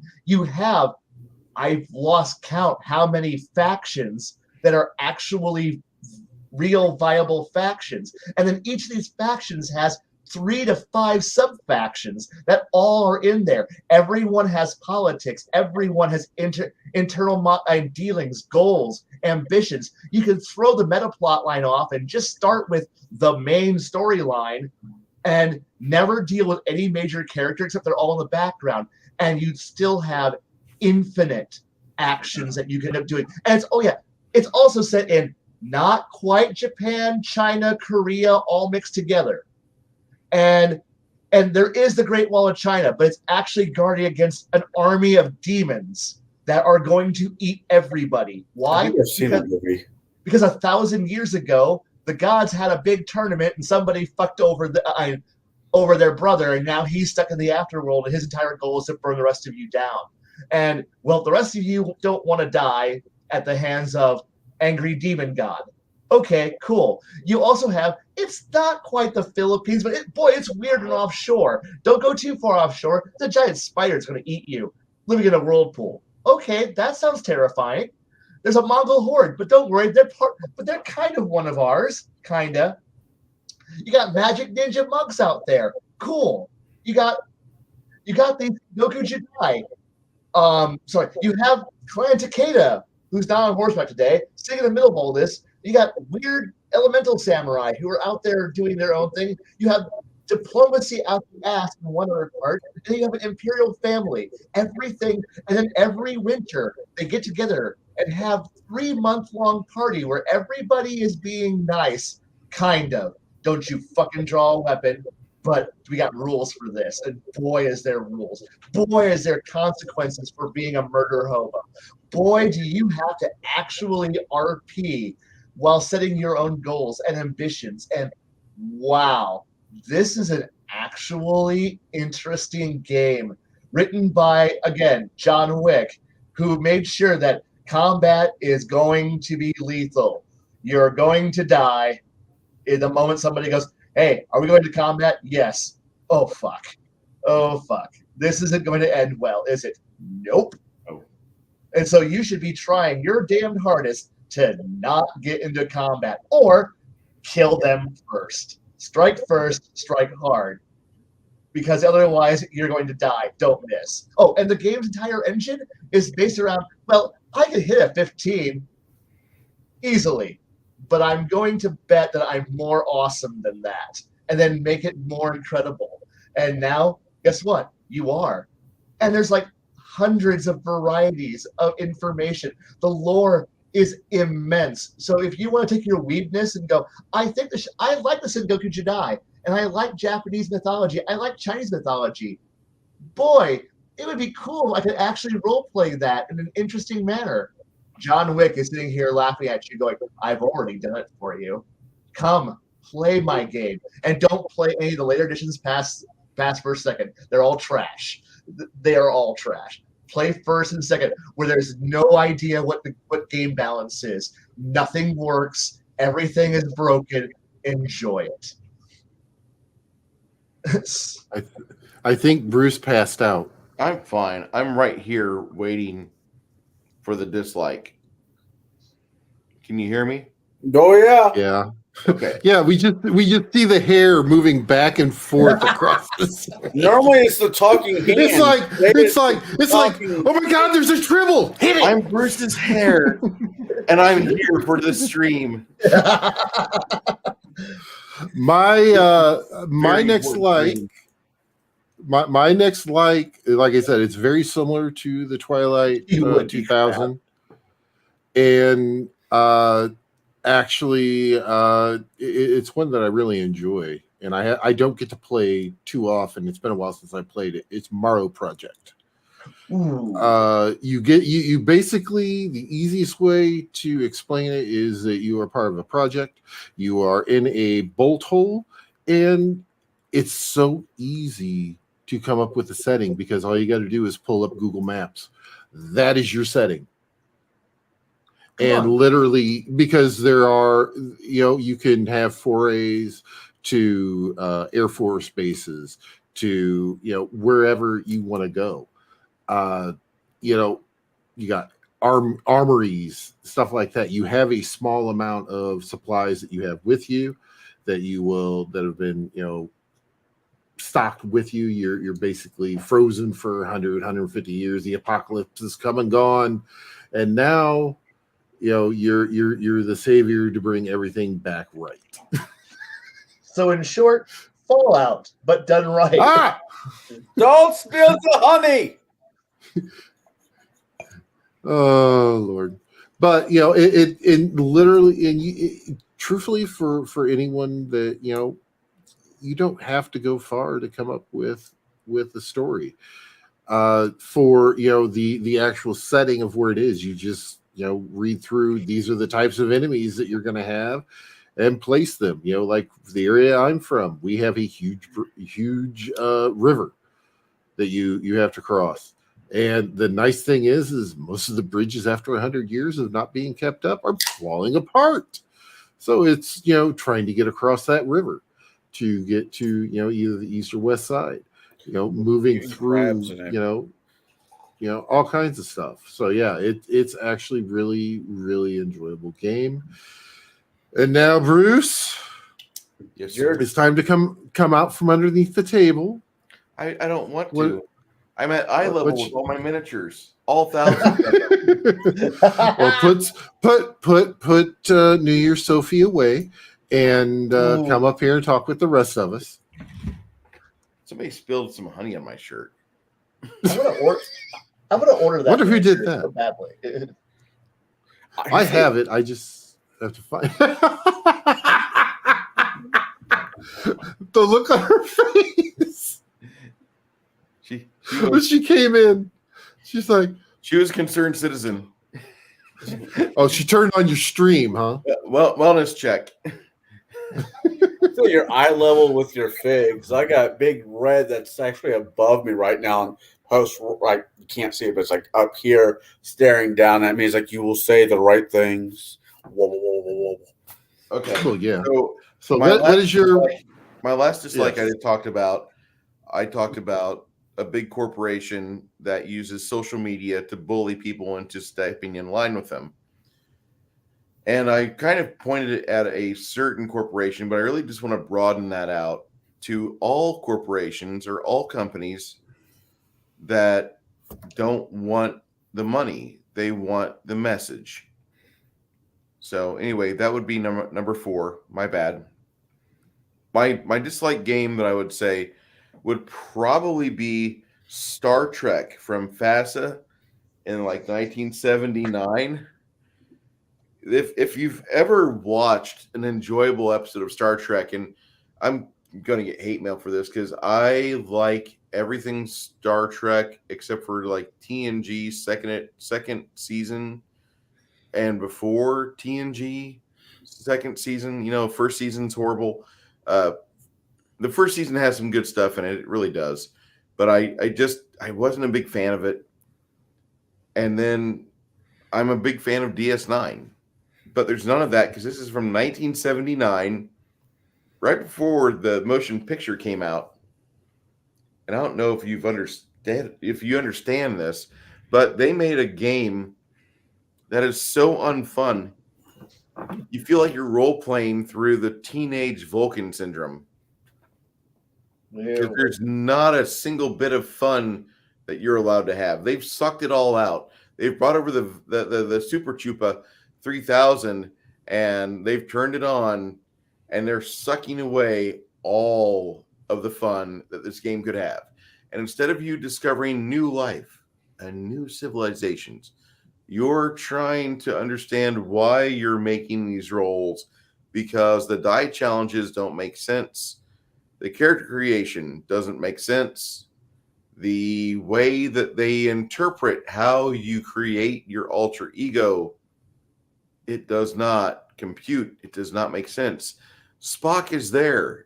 Leonard Nimoy is next to you at the game table. This is not logical, Captain. And it is one of the worst RPGs I've ever played in my life. And I hate the game so much. Every time I've been coerced to play it, because I won't ever volunteer and be like, oh, this is a great idea, because it's not. I suicide my character. I have my character crack, and he starts using his phaser to blast other people, and then I die, and I can be excused from the table, because it is that miserable of a game where I want to stop. I want to stop smelling daisies. I don't want to pet puppies anymore. I just want to blast these people in identical uniforms that look like me with the same 10-inch part in my hair. And I'm done. I'm done. Fuck you. Fuck your goddamn Federation. Fuck you. And that's me. Throughout the entire game of Star Trek, the role-playing game, 1979, FASA, fuck you! Can I caveat that for just one little bit? Are we caveating after what the hairpiece said or what Bruce was saying through the hairpiece? Doesn't matter. I'm just caveating all that. I can say that there's only one Star Trek game that comes close to being as miserable, and that is the Starfleet Battles role-playing game. Prime Directive, which was about as terrible. Oh, I'm playing one of those right now, but we're not doing the campaign. We're just doing the show. You are probably playing the Modifius game. You are not playing. No, he's playing an actual. You move your little chits around the hex map, and what is it? Armadillo Press or whatever. He's playing the newer battles with the SSD cards and all that. Okay, yeah. So I love Starfleet Battles. I will not play the role-playing game Prime Directive. So I gotcha.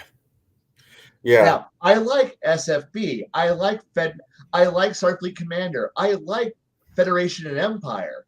I'm not going to play Prime Directive.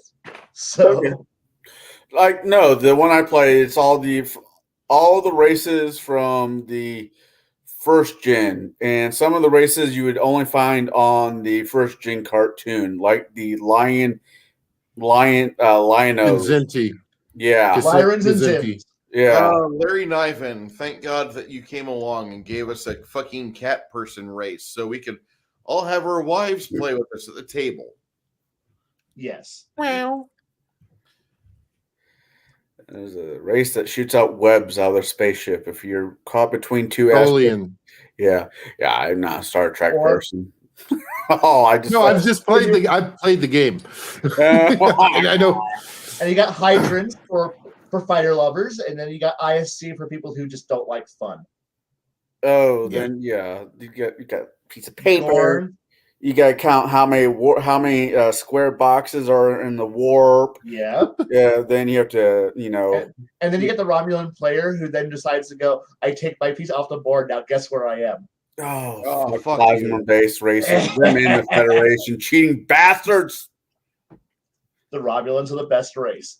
They Like- really are. They really are, and that hurts me because I always play a Bridgeback. I mean a Klingon. Yeah.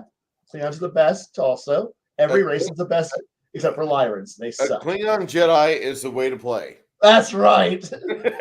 Albino Klingon Jedi with a humpback, one eye. He took the character flaw flatulent too. All right. Before we beat this horse to death into glue, let's go on. Connell, what do you got? Dislikes. Oh God, I'm catching flack. All right, Lord of the Rings. No Earth. Middle of roleplay? Yeah, I don't like it. I don't like it at all. Wow. I don't. I'm glad that I don't have to sit through 3 hours of singing fucking Sam about the wonders of the fucking elephantos. I'm glad that's not in there. But I don't like the concept of the mechanics of the game. I don't like the rigidness of the game. We are trying to get from point A to point B, always fucking broke. Because if we steal something, if we kill somebody, we can't take the loot off their body because that is a mark into the dark zone. No, we have to be all hungry, poor halflings that can't make any really money because it all goes to the greater fucking good. You know what? The greater fucking good do? Go fuck itself. The greater good. Well, what about how after every fucking combat, everybody starts rolling for foraging? I need to forage. I'm foraging too. God damn it. We were supposed to be heroes. We're gardeners. I do play that one class where I get to be a werebear, but I never get a chance to be a werebear because DM kind of fucked me on that one. Yeah, no, I didn't like the game at all. And it wasn't the DM really. It really wasn't the DM. It was just how rigid the system is. What you can and cannot do was such a fucking drag. I'd rather jump off of the bridge with something attached to my dick and see what happens. But No, that tells me it was. That tells me it was more the DM because he could have tweaked it a little bit.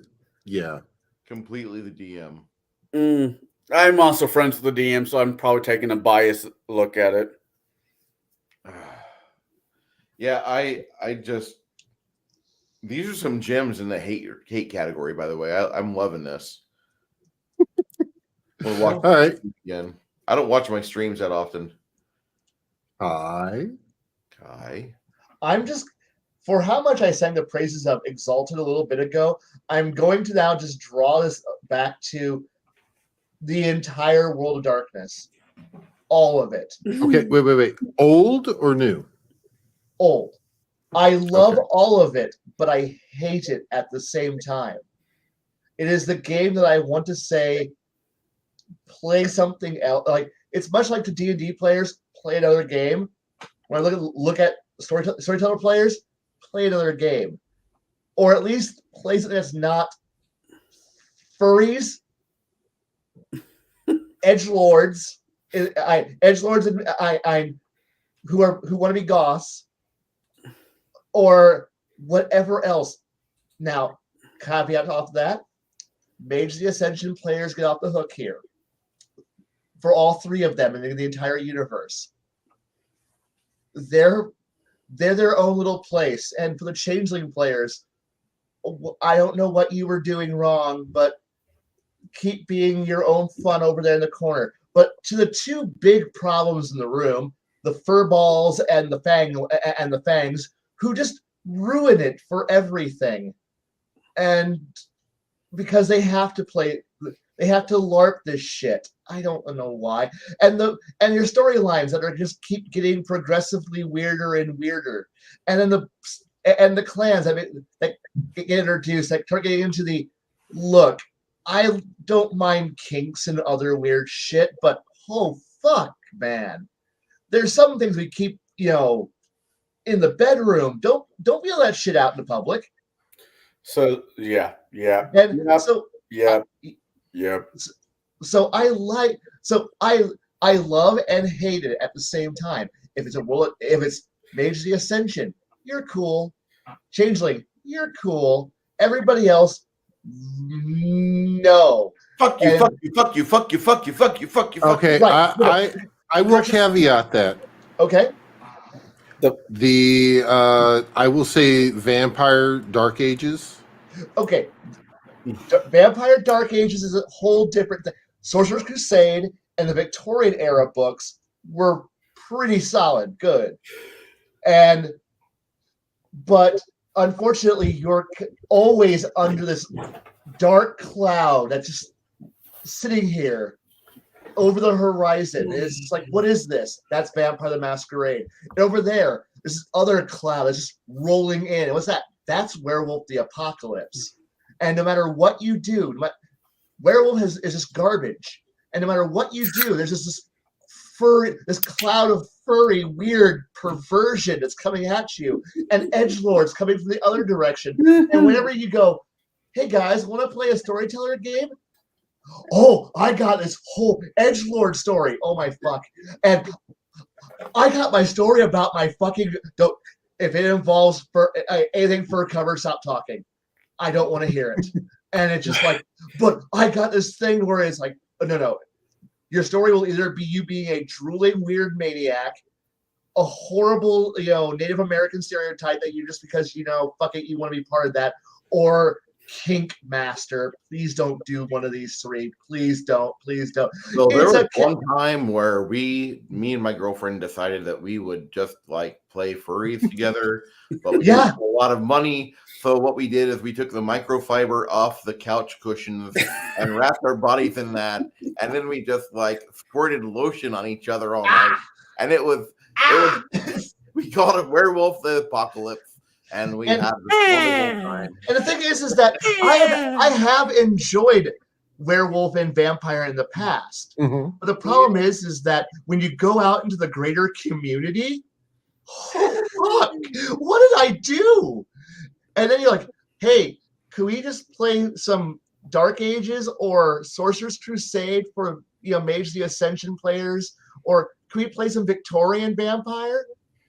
No, you can't. I hated the retro or the historical World of Darkness bullshit they pulled out on us. The Dark Ages vampire. I hated it because everything. Dark Ages I liked.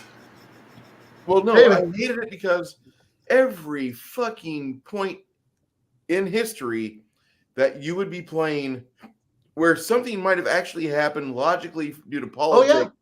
The goddamn, it was werewolves, it was mages, it was the fucking vampires. And they claimed like if a discotheque explodes in Israel somewhere, there's like 17 terror groups are like, we did it, no, we did it, no, we did it, no, we did it, Allah, and we did that. Well, it's the same fucking thing for everything White Wolf for their historical fucking World of Darkness bullshit. No, well, over here where like 17 people died, that was because of a Tremere or a Giovanni agent. And then whenever something important happened over here during the Crusades, it was really just the mages that were causing all of the what was that magic bullshit that you cast a spell, you suffer karma. Paradox or something like that. There we go. Paradox. It was just a paradox backlash. Yeah. And that caused this. It's just every fucking thing. Oh, yeah. You can't even go through the history of the world according to One World by Night or vampire bullshit and be like, no, it was actually some piece of shit humans that did these little events here. But there's plenty of bad events elsewhere you could focus on and say, nope, we're responsible here. No. Everything is to blame on the goddamn paranormal bullshit from fucking. Oh yeah, and I'm a little. I when I read through that, I was kind of feeling sorry for him. Yeah, I'll play 2nd edition Vampire. Oh yeah, I'll get into Mage the Ascension. No, after I read through that, I just was like, I'm good. I don't need a werebuffalo. God damn it. I don't want to say no because I know the rules. Fuck off. There's your answer. I don't know the rules. I just want to be a werebuffalo. The fact that I'm telling you to fuck off means there are rules for this. And Tim has a comment here. The best game to do. Hummingbird. Do your hometown campaign. Yes. Our group had made a card made for us in Werewolf card game called A Floor Full of Crazies. That's funny. I do love it's a love-hate relationship because there are parts of me that looks at these and goes, has the Bruce moment of going, could you at least give humans something? Like the only thing that humans got is World War II. A bunch of fucking humans decided to go because nobody wants to claim that shit. Oh no. No. That's the only thing. Like the vampires, that's not us. Werewolves, that wasn't us at all. The mages, that wasn't us either. The undead, no, that wasn't us. The changelings, huh? Shit's going wrong. Oh fuck! And then what happened? Humans did. We were behind everything else in the entire world. We manipulated all the governments and the economies. We had nothing to do with the time period between 1933 and 1945. Yeah. We fought each other during that period, but we were not at all involved in anything. Yeah, we were on vacation now. Yeah, all of us were on vacation. All of us. All. And that is legitimately World of Darkness. It's because you don't want to have any of the factions being playable factions being possibly be related to people of questionable political and military affiliation. See, I've played the tabletop variation of this, like I said earlier, and what I really wish there was a show that came out a while after I played Grimm. Like it or hate it, I enjoyed it for what it was. Hunter did suck. And I think Grimm would have been a really fun way to play those games. The Werewolf, the Masquerade, Werewolf Apocalypse, where Adolf Hitler was a werewolf. I'm like, okay, whatever, I can deal with this. And then the Jews were piglets. Okay, I don't get it, but we can run with this, whatever.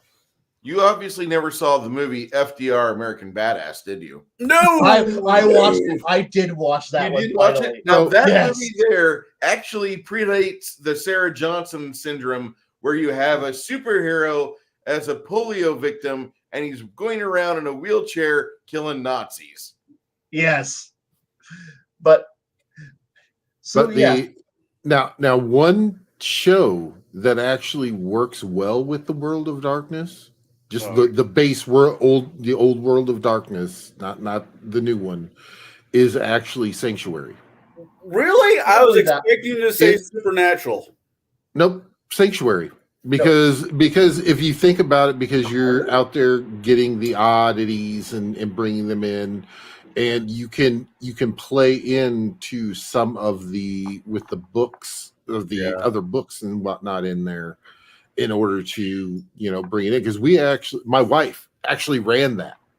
Well, she ran it that way. Now, I sat down at when I was still living with Mike and them. She ran a Firefly campaign. Mm-hmm. It was fun. I wanted to strangle one of the other roommates during the whole process of that game being ran, but her DMing was great. Now, conversely, Supernatural is what every Hunter player wishes their Hunter game was. Listen, but never will be, because Hunter is trash. Two good things that came out of Supernatural. One, the car. Yes. And the phrase "idiot." I've never heard that word before I saw that show. Oh, no, there was an episode where the teddy bear blew his fucking brains up. That was great. But idiot was actually the second best thing ever came out of that show. Okay. I think we've beat this one to death. Yeah. Right. Let's move on. Let's We move on. really haven't, We have because one- Yes. We're still trying to talk over each other.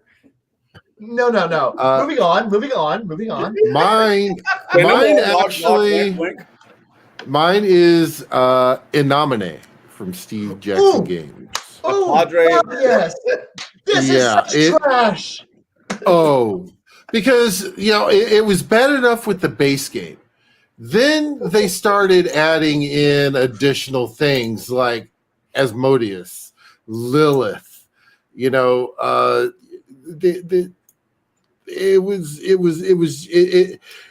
were already on the roller coaster. The arms were up in the air. You were clicking up, and then all of a sudden it was like you felt it. There wasn't a downhill.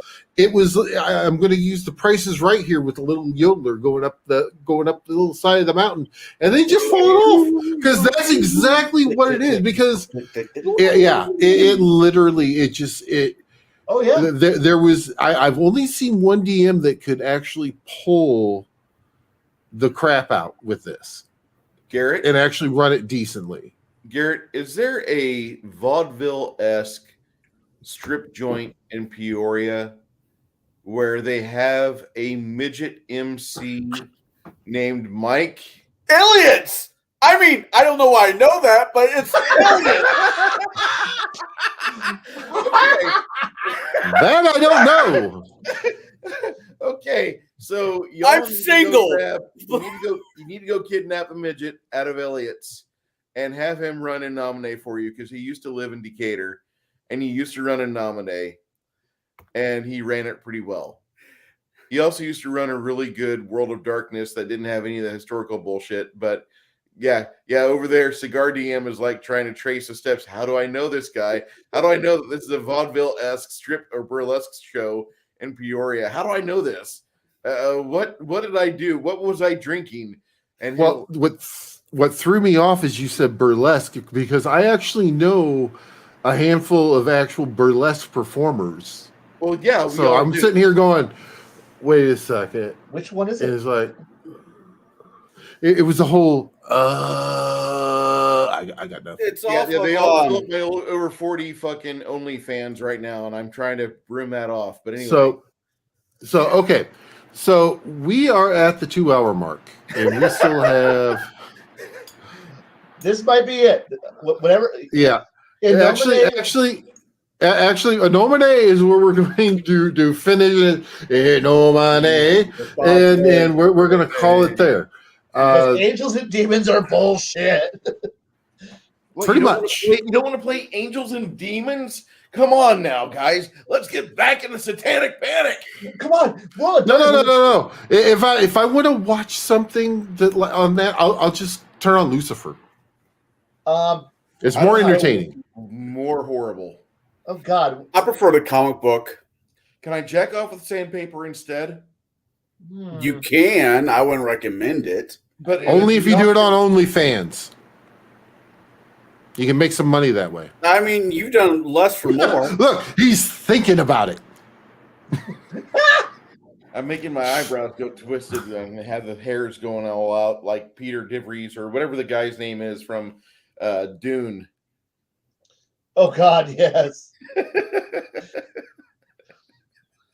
All right, so we're going to go reverse order. Kai, do you got anything coming up?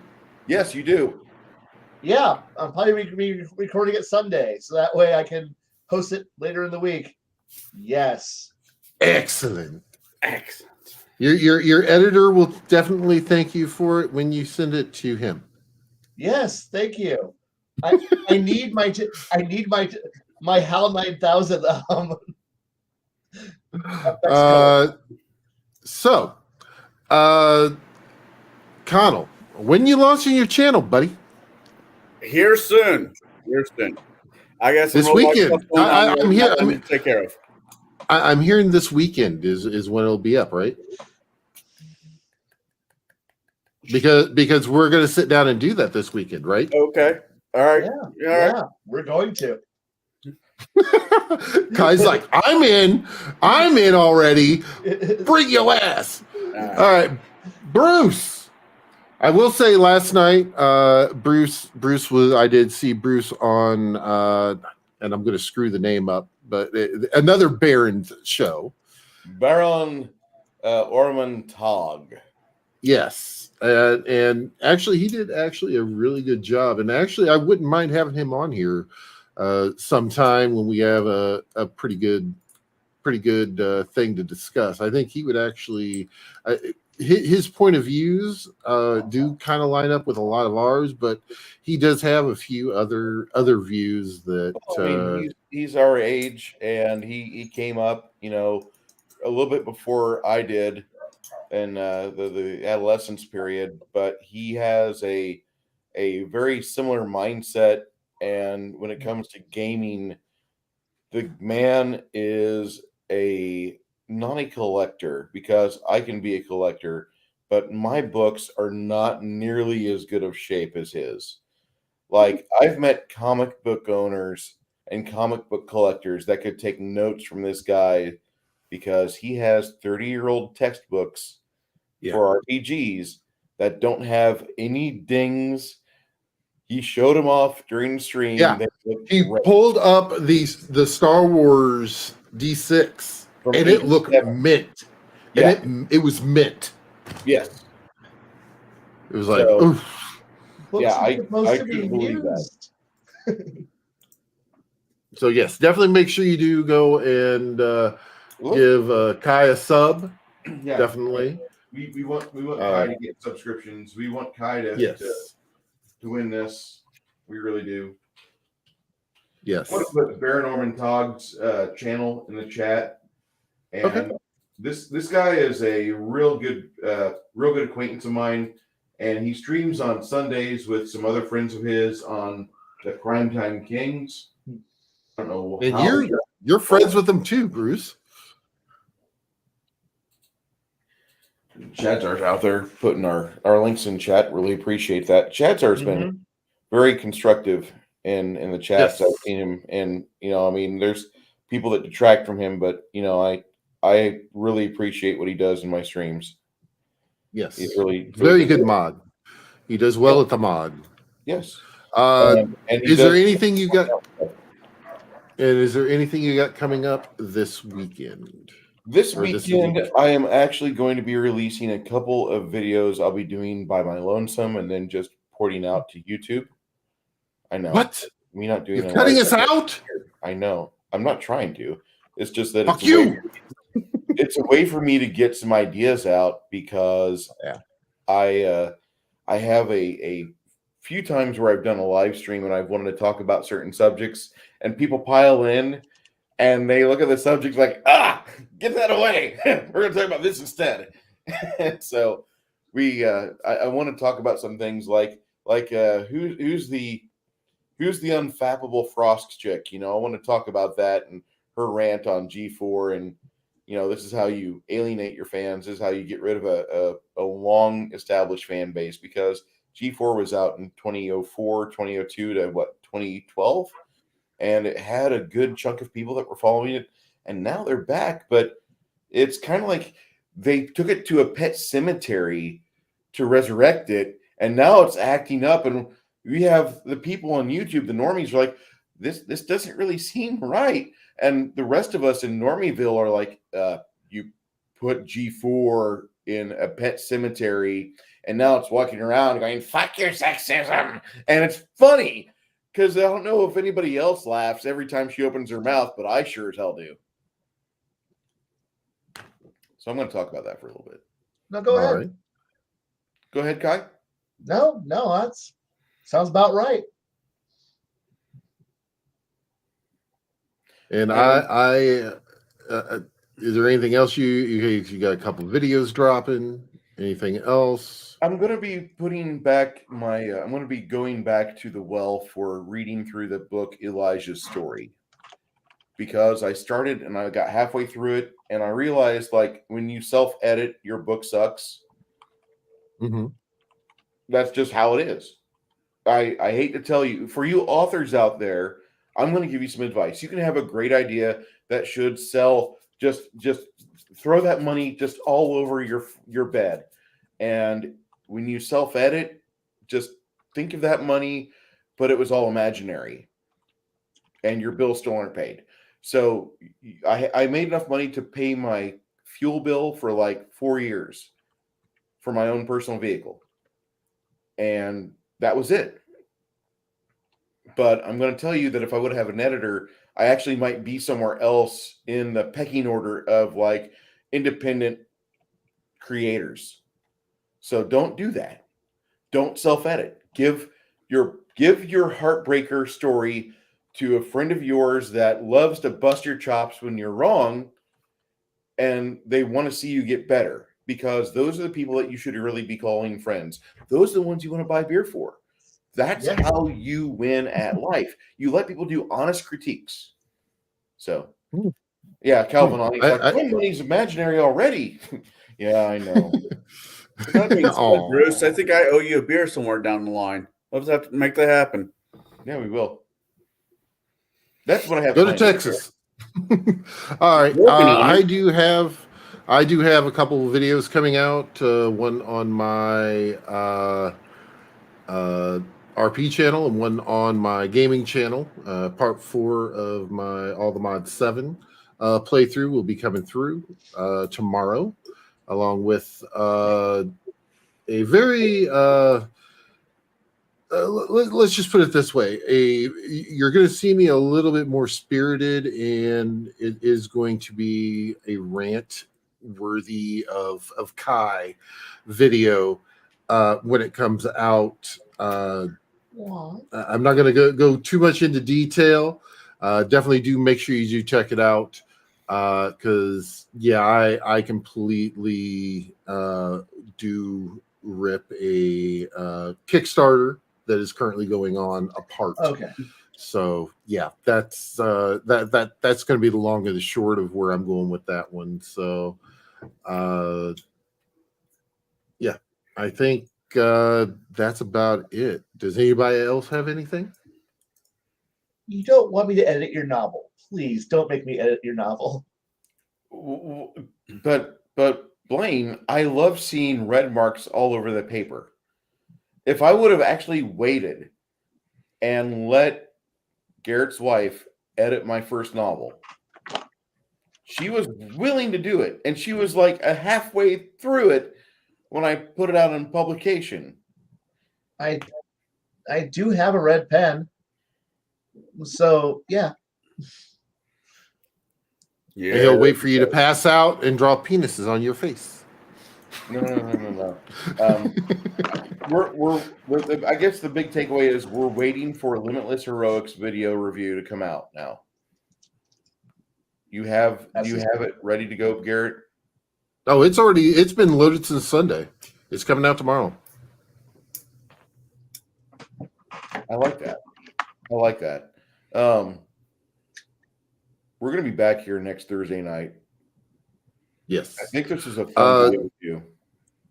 Yes, definitely. I will have to look and see, because I am going to be starting a new job, so I may be rolling in late.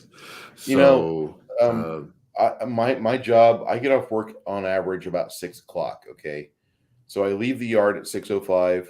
I'm in my own apartment by 6:30. Right now, with current traffic patterns, over the course of 11 miles.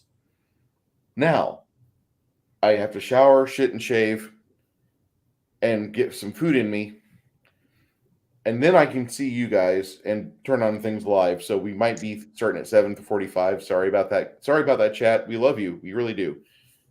Life. Well, I'm supposed to get off at 6:30, and it's a 45-minute drive, and yeah. Okay. Well, for the next 12 weeks. Because where I'm training at. Okay. We just had a guy pop in our chat named Soy-Based Jeremy. And if you guys ever see a character in my Discord named Felix that does amazing pencil art, that's Soy-Based Jeremy. And if you want him to you'll talk to him. Uh-oh. He lost his hair in Vietnam. Almost a true story. When I left Vietnam, we were winning. Anyway, we're going to be back like herpes next Thursday, and With we hope to see all of you. And there's a topic we're going to discuss, and we'll figure it out. But really appreciate everybody in the chat showing up tonight. Shadzar, thank you for being an awesome modder. Calvinani, Sultry Sherry, or the lovely Sherry, Soy-Based Jeremy, Tim Christ, everybody that showed up in chat. Literally, you guys Force have made it. Force, yeah. Force, NZTNT, let's see, Hungry Ewok, Myers, let's see, Shotter, everybody who showed up in mine also, thank you very much. And I think we're going to call this one a wrap, boys. I think you did really well. Thank you so much for showing up, everybody. Cigar DM, Kai, Baron G-Rock, thank you for being part of my panel tonight. I really do owe it to you guys to be here. Otherwise, I'd be talking to myself with no chat. Thank you. All Chat. Thank you again for showing up for our stream tonight. Agreed. And we'll catch you next week, everybody.